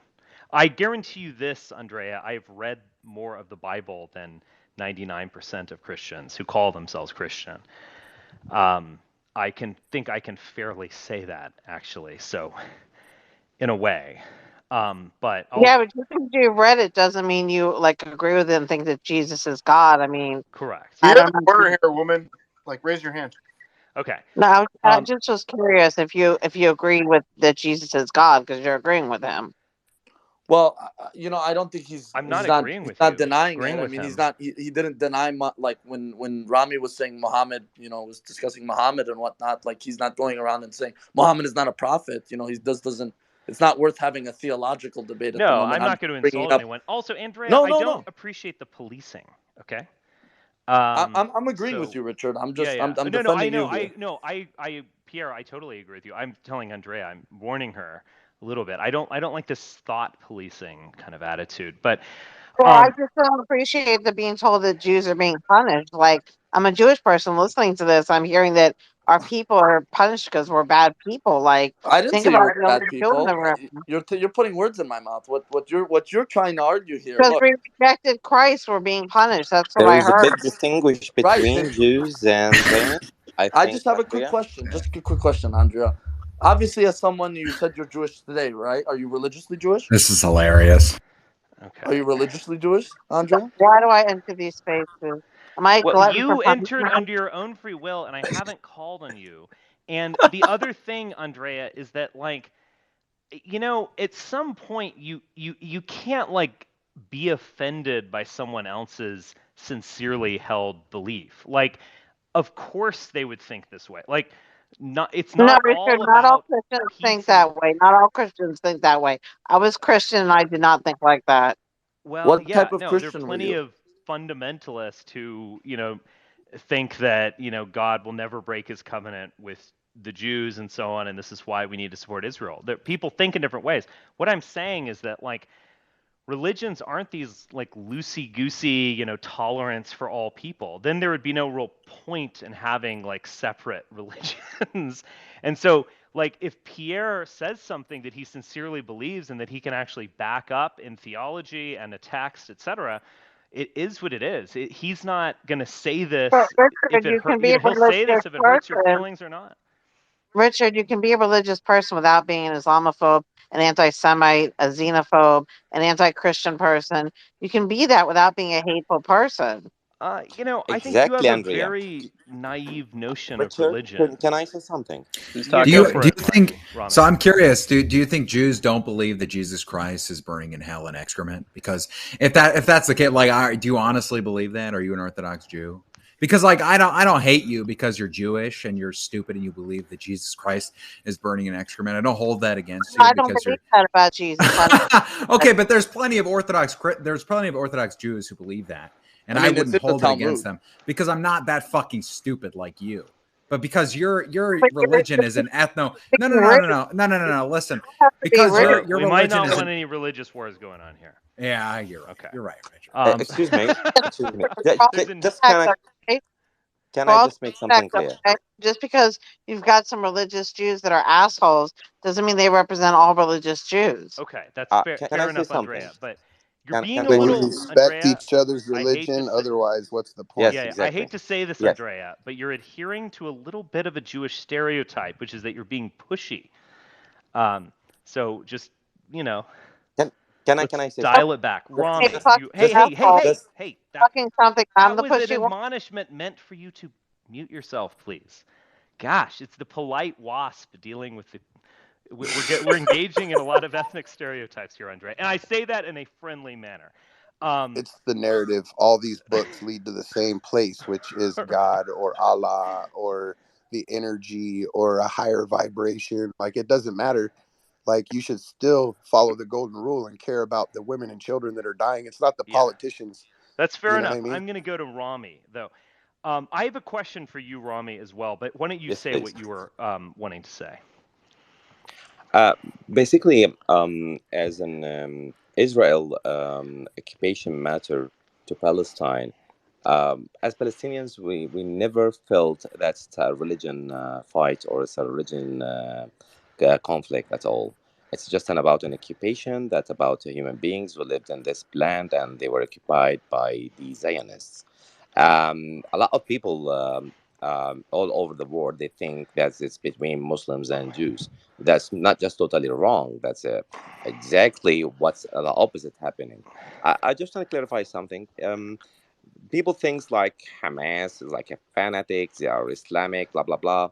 I would just remind you that PLO, Palestinian Liberation Organization, was led by Fatah in the 60s and 70s and the 80s until the first intifada started, and they were called also terrorists and blah blah blah blah. But the problem is who stand up and oppose the occupation, even like in a way of peaceful way, as the Palestinian Authority try to push now. that we are a peaceful movement as Palestinian Authority. We don't want to go through struggle with resistance. We want to do peaceful resistance. And we still have no right to say anything or claim anything. Well, if I want to talk about a lot of things happening in Palestine, now Gaza under siege and there is no water, electricity, but nobody knows exactly how we get water in West Bank. How the water supply is very restricted, and the supplies below the average person all over the world. Imagine that, like in summer, uh, I got access to water to fill my tanks less than 24 hours, between 8 to 12 hours only. If I don't have two tanks, which means about 3,000 liter, I won't have enough water to use it for my basic needs. Yeah. Not just this. I want if I want to talk, maybe I will take the whole day. Basically, the whole thing about the Israeli and Palestinian is not about religion. I, I have I think that's a fair. lot. Okay, let me ask you a Yeah. question, Rami, because Yes. I've expressed my disagreement with your conclusion, but that's fine. I'm glad we're having a Yes. conversation. Yes. Sure. But let me um, let me ask you this. I have never been to Israel, and Hmm. I or the Palestinian territories, etc. So I don't know this.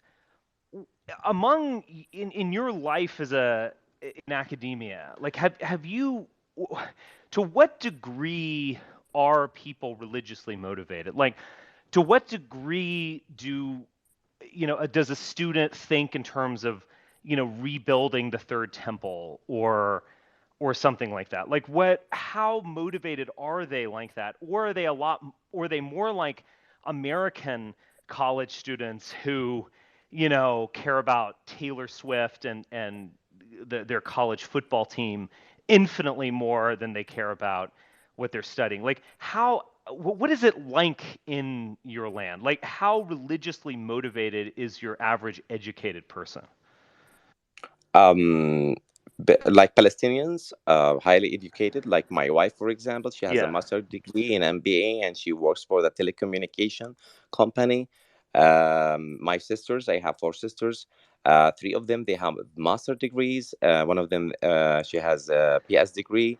All their kids also well educated with at least a first degree, PS or master degree. Basically, not just me. Palestinian people decided since 1948 that one of the things that really would make them stronger is by education. And this is the narrative that we don't tell, but Palestinian all over the world, as you try to, either you meet it by coincidence or you introduce to them by a nature of work or whatever, you will find them highly educated. And the problem is not just about what we want, it's just about what the right that we need. What we want is the same what any other human being in this land wants, but our rights that we cannot really have is the problem that we can have the peace that we want. Basically, if you ask any Israeli now, you tell them you are an occupation as in a government towards the Palestinian, they will deny that. They will go by Right. story. This is our land. By religion, this is our land, given by God. Blah blah blah. Okay, 3,000 years ago, you and it happened again to come back here, and you find people here, and you decided to take the land by force and kill people and do massacre. Even they bombed David Hotel and killed more than hundreds Brits at Yes. before 1948. So do you acknowledge that this is an occupied land? They will not. They are in denial. That's the problem. If they just accept the fact that we are dealing with another human being living in this land, and where the facts are very clear for both of us, we will have peace and process. But they will never. And absolutely, what happening in Gaza, the genocide is happening. It's not just about what happened in 7th of October. In 7th of October, yes, nobody expected that.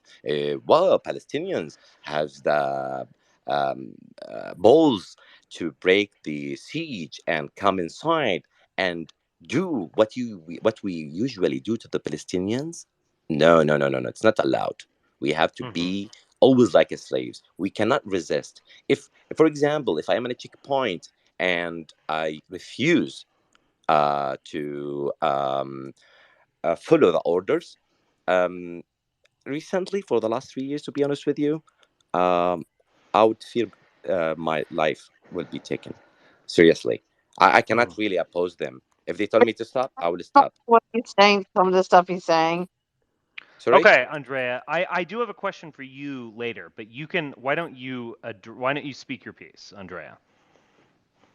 I'm curious to know what part of Palestine Rami's from. What city are you from, Rami? Sorry, I couldn't hear you well. What city are you from? What city in Palestine are you from? Ramallah. Don't follow order, Richard. You let a Jew break your order. I knew he was going to say Ramallah.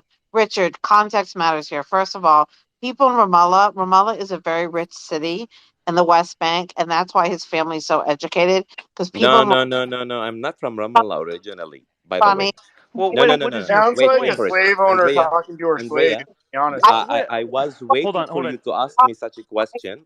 No, no, no. Wait, wait. my Andrea, turn, please. Rami, Please. my turn to speak. No, yeah, but I'm not Uh, originally from Ramallah. I First off, lived in Well, there's Andrea, Ramallah. no order. Can that's I just. interrupt the Jew, Richard? Can we please not talk in this No, manner, but just Patrick?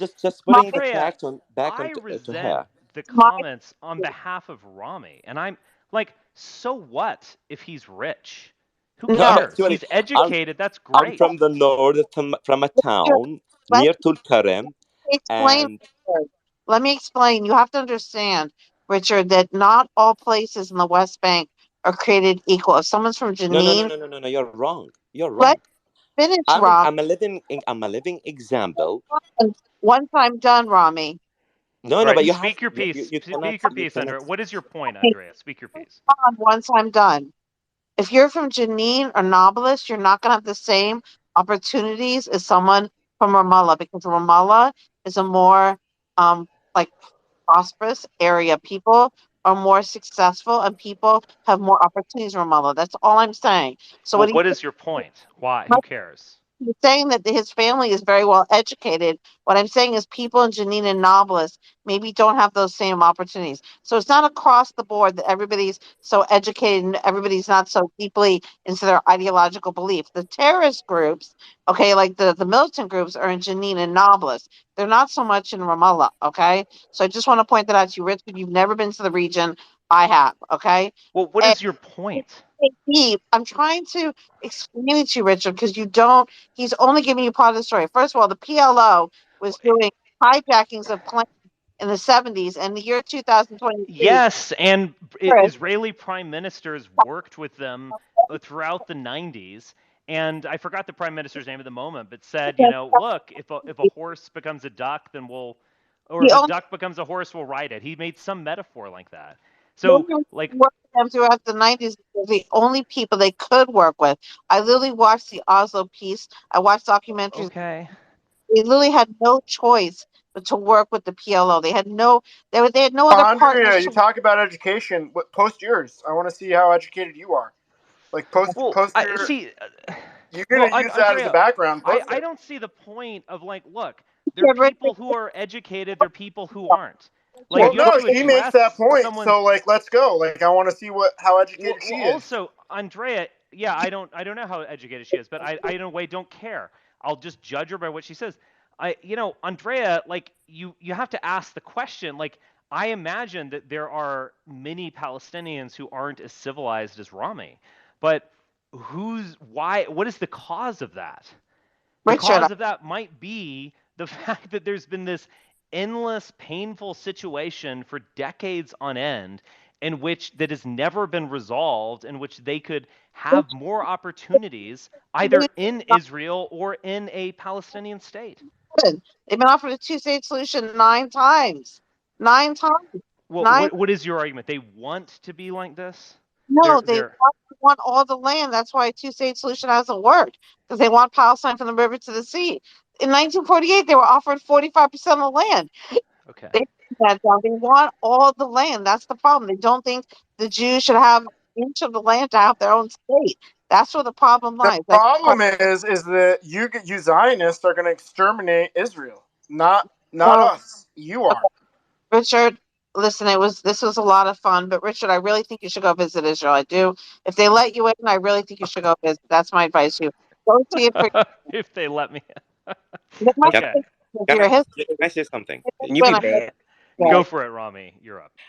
Basically, the narrative that she says, because we have no access to each other. If Andrea, given the chance to meet the Palestinians and Palestinians meet the Israelis and know exactly how the struggle is about occupation, she might change her mind.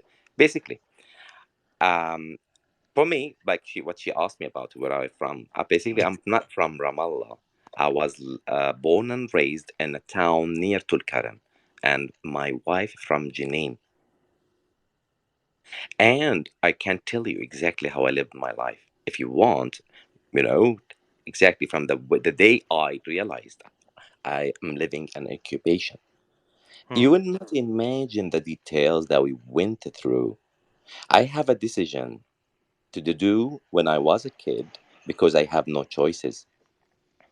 That's what I have realized when I was about 7 years old. Not just me. You think people who are in the resistance they have choice to be in the resistance? Trust me, we our feeling towards the Palestinians, whoever are young, older, whatever their affiliation, um, we really look for our lives as something valuable, Listen, same as I, any human. I listen. I hate to interrupt you, but I Yes, just go spent ahead. like the last 5 minutes scrolling through this idiot's page. The account might have been created in 2016, but it didn't start posting until October 14th. It has Who never is this? posted before then. The person who was just speaking, who claimed to be Jewish and who was Andrea. arguing, Yeah, the Jew yes, girl. Yeah. she literally has not. Her account was created in 2016. It has not posted a single thing since October 14th, and her entire feed is pro-Israeli. So you could basically just it's bullshit. And her voice sounds like insanely like the person that Keith Woods called out for being a spy. I'm like, it's uncanny how similar the voice is. Excuse me, can I tell you something? Yeah. I know Andrea. Oh, really? What the fuck? Andrea, October 14th. she runs TikTok live show every night, brought to Israelis, and she usually the host. Yeah, that's what she told me one time. I Yeah, had never heard of her before, and she just yeah, jumps onto my spaces.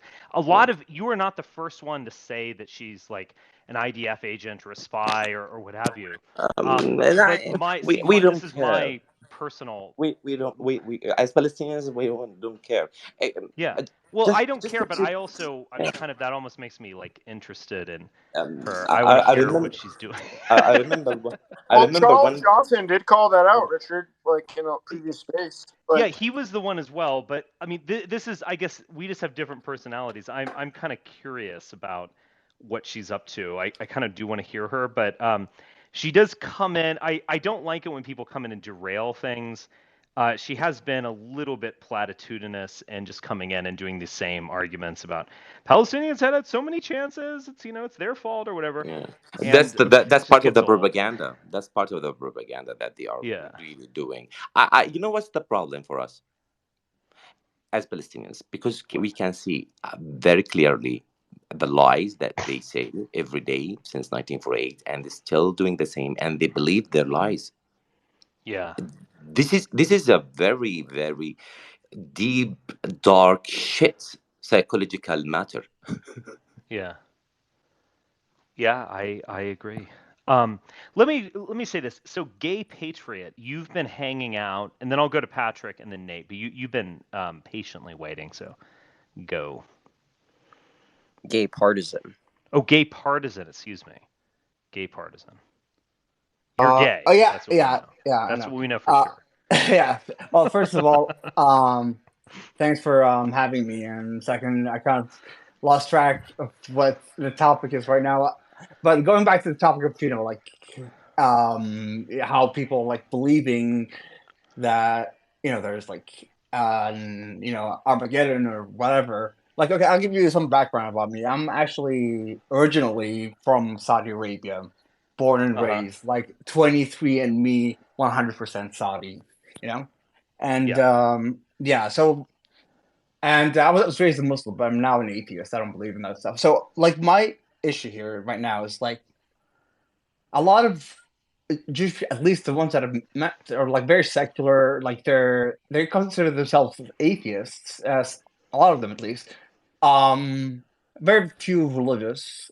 Like some would not eat anything that's not kosher. But it just doesn't. It just baffles me, like how people just believe about this coming of Jesus, and things will be happy. We'll all live in happy unison. It's just like it just it doesn't just make sense how people would just believe that.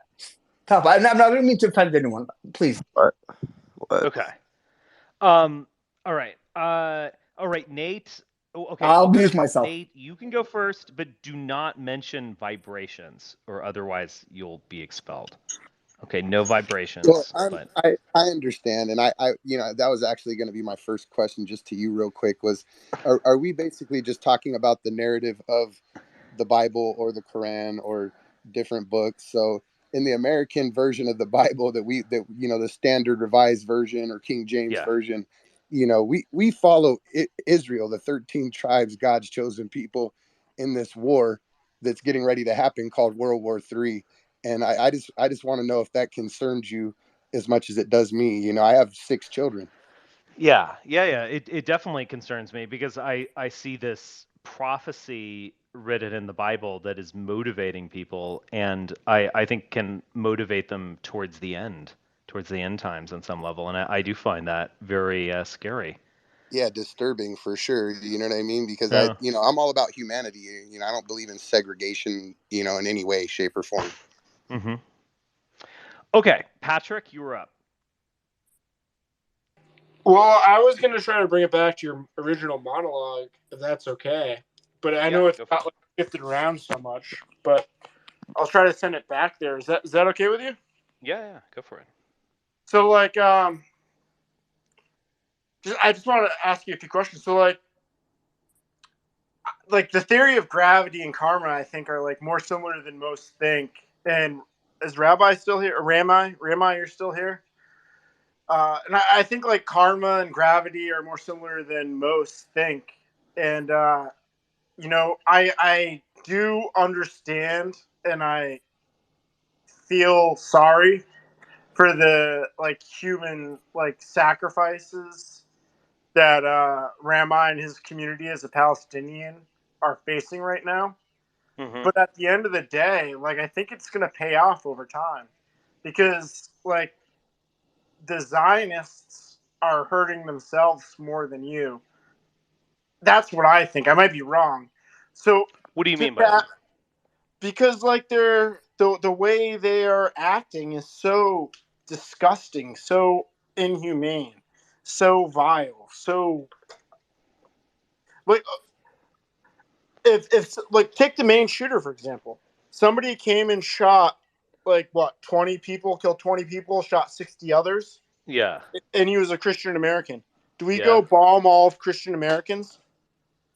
No, No. it was a criminal act, Yeah. right? So why is it okay for a government, like we said, like might makes right temporarily, for a government to go and punish everyone collectively?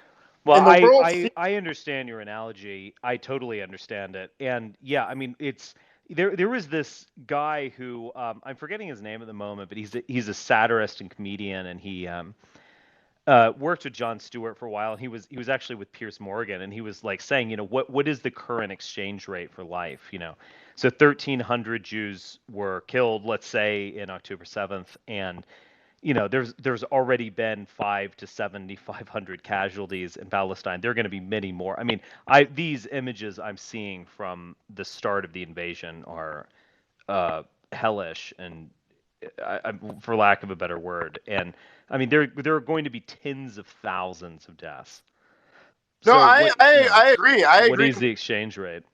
But like, do you think like does Israel hurt or help Jews in the long run? And I would argue at first Well, it, yeah. I mean, this is getting to my major point, which is yeah, that bring it back to you. Israel, the brand of Israel was, let's say, dubious at some point in the beginning, many people opposed it, including Jews. Then it became, they were plucky, they fought, they were ruthless, they etc. And it had a very strong brand. And I think throughout my life, the brand of Israel was very high. I mean, I was in my 20s during the George W. Bush administration. In the 90s, I remember hearing people, being pro-Israel, etc. And I think there was that extended. Most Trump supporters are absolutely pro-Israel. There's no doubt about it. But at some point, the brand really does dissolve. No, And I agree. And like one of my yeah, problems with Trump was not just Kushner, but it was the fact that he ruined my Christmas leave when he sword bombed Soleimani. But like over time, like you have to like know that like Israel hurts Jews and it's not going to survive. And yeah. honestly, like you said, Richard, like you don't need to hurt Jews. Like Jews can hurt themselves, but they can't even exterminate themselves. And that's the truth. Like you're right. Like they're always going to survive. Like even if the snake eats his tail. So I Hmm. just kind of feel bad for Rami. But even though like your people are getting destroyed, like it's for God's will, I'd assume, because you know what I mean? Like the whole world seeing what happens to you. It's not going to go to waste. You know what I Hmm. mean? And I wish it didn't happen, but it's the truth. Like I think Israel's going to change. I don't think it's going to be a Jewish state.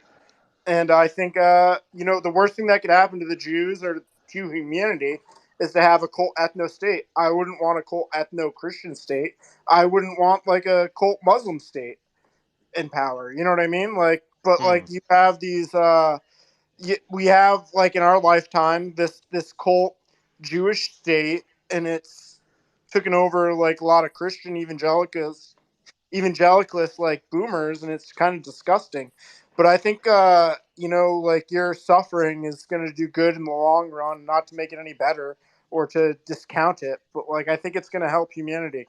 So Hmm. like that's the only like good thing I see, and I hope that happens. I might be wrong, but what do you think, Rich? Like, do you think like this is going to backfire on them? Yeah, I mean, I Honoring don't.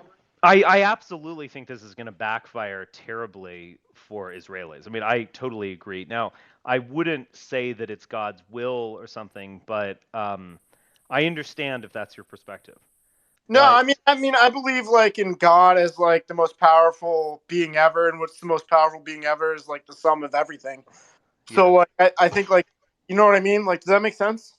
yeah, So like definitely. I think like it'll all fall into is and they'll be hurt for Well, I think God don't want us to hurt each other anymore. You know what I mean? There's a lesson, a big lesson. We have to learn from all what happening in the world. That we have to stop. We have to stop because it's too much for us as humans to do such things for each other. We need to just have a deeper breath and think of tomorrow. Basically, for me, I consider myself religious as a Muslim, but I get into realization that I'm not a Muslim as a religion. I am a Muslim that I believe that about afterlife, and afterlife is what everyone should think of, because afterlife is you will be. I get what you're saying, Rami, but like I'm just Yeah. saying, like I've been in war, I've hurt people, and I've hurt myself too doing it. Like I've ruined a family over it. I'm on my second one. And hopefully, I don't ruin them too.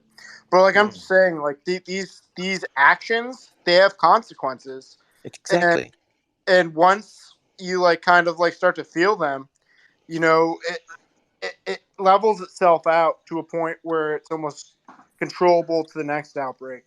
That's all I was getting at. Like what's happening now might be beneficial for them, like in the short run, and harmful for you and your people in the short run. But in the long run, the people who cause that pain to you are going to be experiencing that pain probably. If that makes any sense. Yeah, It's I basically, understand. if you go to all religions, God always tell the humans one thing: be patient, be patient. If the story about Moses meeting the good guy. What's his name? I forgot in English. Um, Moses, you saying? yeah, Moses. His, And the same thing's going to happen to ab- America, Rami. yeah, Trust hold about me. on, the faith. hold on. What is Rami saying? Moses meeting who? We call him in Islam the good guy, called that, who burst the boat and killed the small kid, and fixed the wall, hiding the gold. Oh, Uh, okay. And keep okay, going. the Yeah. narrative is very simple. It's about three kind of fate that a human being that would face in his life, or her life. The point is, if you look sometimes to the fate that we see all over the world, either personal or non-personal, it looks sometimes it's not good, but God fate always is good. And this is Hmm. what Patrick mentioned. Yeah, it might look bad now, but later on, it will um, collect the whole benefit, how the Palestinian would have better voices, better chances to have their freedom, better um, clear voice that people all over the world would support them to really have their rights. Yes, we believe in, so we believe in such thing. Yes, it's very devastating, in our daily life for the last, I would say, 20 days or less. We keep following the news in, like, every 5 minutes, every 10 minutes, and you cannot imagine the blood that we've seen through this time. Right. No, I'm Okay. sorry. I'm sorry you experienced that, buddy. Yeah. Like I'm telling you, like I think it'll all play out equally at the end. But like, I think America is at fault here too, and I just don't want to see it. Like, I don't have any power. You know what I mean? Like, I'm an American, but I don't have power to control my government. So like, I think it would be a big flaw for them to like almost like weaponize this destruction. But it's gonna happen, and there's nothing we can do to stop it. Like, and I think that's the truth. Yes. Let's do this. Let's do Raiden or Radon, and then I'll go to Ace. All right. Well, before I leave, I love you, Richard. Sorry to Yeah. interrupt. No Rami, problem. you're a good guy. I'm going to follow you too. But it's nice talking to you guys. I'll bounce out. Yeah, I'll give Rami a fall as well. He's added some interesting context and so on. Um, okay. L Redon. Redon or Raiden. Redon. Okay. Hi, Richard. How are Hi. you? I'm better than I Okay. deserve. Yeah, actually. All right. My perspective is a little different than a lot of people here because my Okay. background is theosophy, and I'm interested in Asatur, true, the Asatur. Yeah, Germanic paganism Yeah, is what you mean? I'm really interested in that. So I think we make too much of Okay. the Jews right now. I don't even think that they're really real Jews. So I think they're Turks. Okay. So that's another topic, I suppose. Um, and I think it's our obligation, our duty, to tell them to stop. And I don't know how you make Congress stop the the the desire for all this money that they're getting from the Israeli lobby, and do what they should be doing, which is protecting and defending the Constitution and telling these people to Right. cut it out. Well, I mean, that is easier said than done, and I don't think that is going to happen. I mean, the first initiative from the new Congress and the Speaker of the House, Mike Johnson, was a resolution on Israel, basically saying we have your back. And I think there were, um, what is it, 10 people who opposed it. I mean, it was passed overwhelmingly. And I mean, I think things will change eventually, and they might even change politically in the foreseeable future. But it's going to take a while.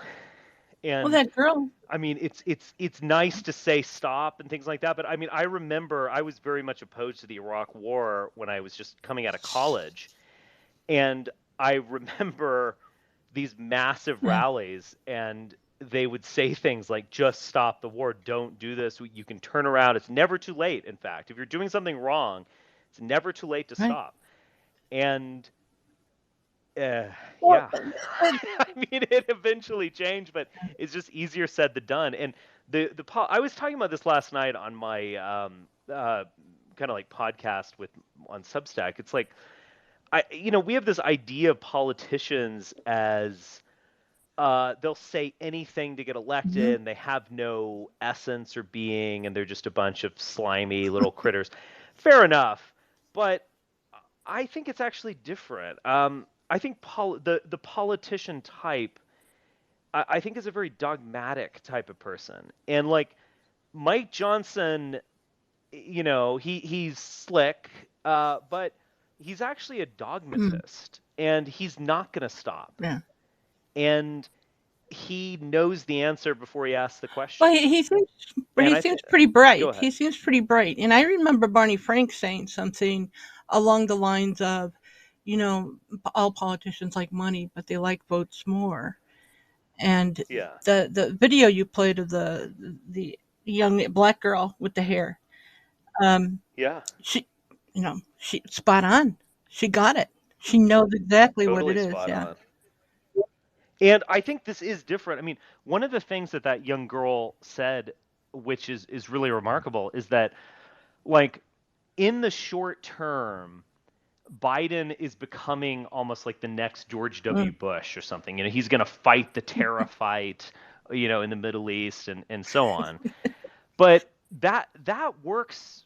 That worked for a long time with George W. Bush. George W. Bush went from being a hated mhm. president who people thought didn't get elected to having 90% Yeah, approval. that's sad.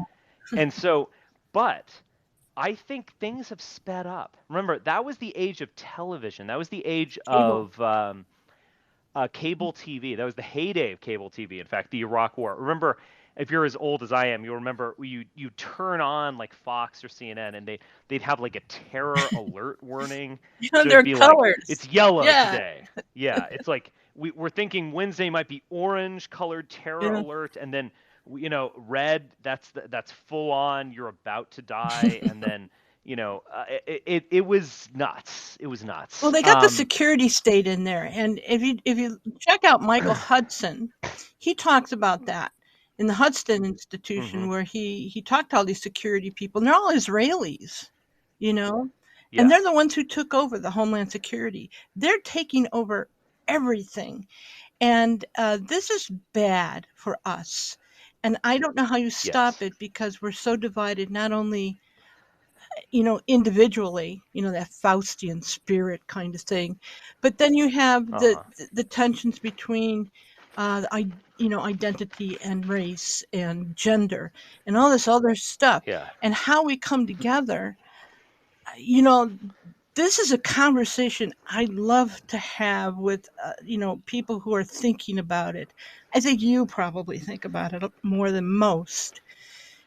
How Yeah. do we or can we actually come together in kind of like an ethos state of mind, where Yeah. people say, okay, everybody, let's all come move to Montana. Let's all move to the Upper Peninsula or whatever. You get 10,000, 20,000 people, you start building something, and now you've got a political, movement. Right. And it doesn't take that much funding. Once you put the plan out there, once you establish yourself as a group of people are going to start throwing money at you, just like they did when they came and they developed the United States. When the founders did that, they went out, they went to the Yeah. Dutch. The Dutch threw money at them and said, "Yeah, we'll invest in this idea of United States." Yeah. That's what we need. Yeah. Yeah. Well, I mean, I understand what you're Yeah. saying. How do we get there? I mean, my tendency is to suggest that this has to just play itself out. It's like we have this built up obsession with Christian Mm. Zionism and Israel and terror, and all these things are deeply Did you connected. see? Did you And see the it's polls just on hold that? on, hold on, hold on. Okay, sorry, Let me sorry. Yeah, yeah. It's got I agree. I know where you're going with this. The polls are absolutely changing. Like Mm, they've lost the mhm, public, but they haven't lost Congress, mm, and they haven't lost the president, and they haven't lost his advisors. And I yeah. feel like this in a way, I guess this resonates with what Patrick was saying in a way. Like, we're going to have to play this out. We're going to have to see this through. And in some ways, we have to kind of experience the disaster before something can really change. Like, it's got to get worse before it can get better. I hate that idea because it's basically the Palestinians who are going to get the fuzzy end of the lollipop on this one. And, Exactly. you know, It and is it's true. mostly It is kids, true. and that's really Oh, it's absolutely disgusting what is about to happen. But I also think that there is going to be serious ramifications for Israel. I mean, that was kind of like the point of this space, was basically saying, like, public legitimacy, I think, is going to collapse precipitously. I hope. And But they have our media, you know. That's a problem. How do we go back to 1996? You know, get rid of that COM Act that Clinton signed in, that you know, made the conglomerates just suck all, you know, the freedom. But they have the media less and less. Like, I mean, for instance, Zionists definitely are the loudest voice on this matter, of course, on Fox News. But you know, I've said this many times. Like, when I think back to when I was in my early 20s in the Bush administration, if you turned on, and MSNBC existed back then, if you turn on MSNBC, if you turn on CNN, it was just, I mean, first off, it was pro-Bush and pro-terror war, but it was also just very pro-Israel. Like, there was effectively no voice for the Palestinian cause, or like critical voice even of Israel. Like, even if you're an American who's critical, there was, you know, I don't know, Pat Buchanan, etc. But that was small. That was minor. True. Now that's changed. Like, the amount of critical scrutiny that Israel is put under by the liberals is much higher. And, you know, conservatives are conservative. They're, you know, they're behind the times. You know, they're like, they're always like 30 years back, and they're trying to hold on to something. Like, they're not with it, they're not hip, etc. And if you look at the people who are with it and hip, that is more of the left and liberals, they have just gone, you know, like they've crossed the Rubicon on the Israel issue. Yeah, that was kind of surprising to see. In some ways, just the amount of energy they put into it. Not so much that they were on this side, but you know, the streets are buzzing like crazy, and that's encouraging in that sense. But you know, that could also fizzle out real quick too. Yeah. So then, let me do this. Let me just bring up. I'm going to do this. I kind of want to go to the gem and work out a little bit, but I will take some calls here, as they say. I'm going to go to new people who haven't spoken. So try to be succinct, and then I'll round back. I'll give some final thoughts to Ace and Rami, but try to be succinct. Okay, so I can't. Sun I Amori. You have like a language, I don't know what that language is. An alphabet I don't recognize, but you're a speaker now. You look like you have blonde hair. You need to unmute yourself. You can speak. All right, going once, going twice. Sold. Okay, Daryl. I understand how to say Daryl. The whole thing has just been crazy all the way around. The only thing I can add to it is you can't have peace without both sides wanting it. And right now, I don't know that either side wants peace. I think both of them want their way or the highway, and you can't do that when you've got two people occupying the same land. Right. I get it. Okay. Rami, why don't you offer some final thoughts? Actually, thank you for having me, and really, for a long time, because busy life did not get to talk about the Palestinian cause. So having me for the first time since, like, I would say 10 years since I got married is enough to feel that I'm close to international voice. You know what I mean? Thank you for having me, and I have to leave because it's almost after midnight, towards after midnight, and I have work tomorrow. But thank you for thank you for Yes, the stay strong, Rami. uh, me and the Palestinians always we look for tomorrow, better tomorrow, and better hope. Yes, tomorrow is another day, Yes, as yes. we say in America. Okay, Ace. Yes, thank you. I was just going to recommend, you might be interested in this article in the Nest. It's a little normy, but kind of the generational perspective on, the stuff that the boomers grew up with. They probably have memories of the 73 invasion. And then in the 90s, you have the Schindler's List movie drop. Mhm. And people my age, and again, I was curious if you think this is too far fetched. People my age don't have those memories of 9/11 vividly. People talk about brainwashing in academia, but it seems like Gen Zers are more like nihilistic towards politics, and so that anti-establishment approach seems to override a Zionist influence. I don't know if you think that's too far fetched, though. Like you said, decentralized media Yes. getting us out of the two network, the conglomerates. But I don't know. Would you say that's accurate? Yes. Yeah, it sounds like something I've said. Okay. All right, guys. I'm gonna go to the gem. I just noticed this. So, uh, I just, I sent Andrea. Her name is Andrea Karshan. I sent her a message, and it said, I was saying, so the group thinks you're an IDF agent. What think you? I was just kind of like feeling her out, and she just published my DM. What? Yeah, like I don't. What the fuck? I mean, seriously. I mean, it's just like it just seems unnecessary. It's like I'm kind of curious. I'm always curious about these people, but I'm not like attacking her or anything. And like just this like you just publish every DM sent your way. That's just it's kind of nasty. That's interesting. Just unnecessary. Like the other thing, even if she annoyed me a bit, I actually let her speak, and I wasn't calling her names or anything. I actually stopped people from calling her names.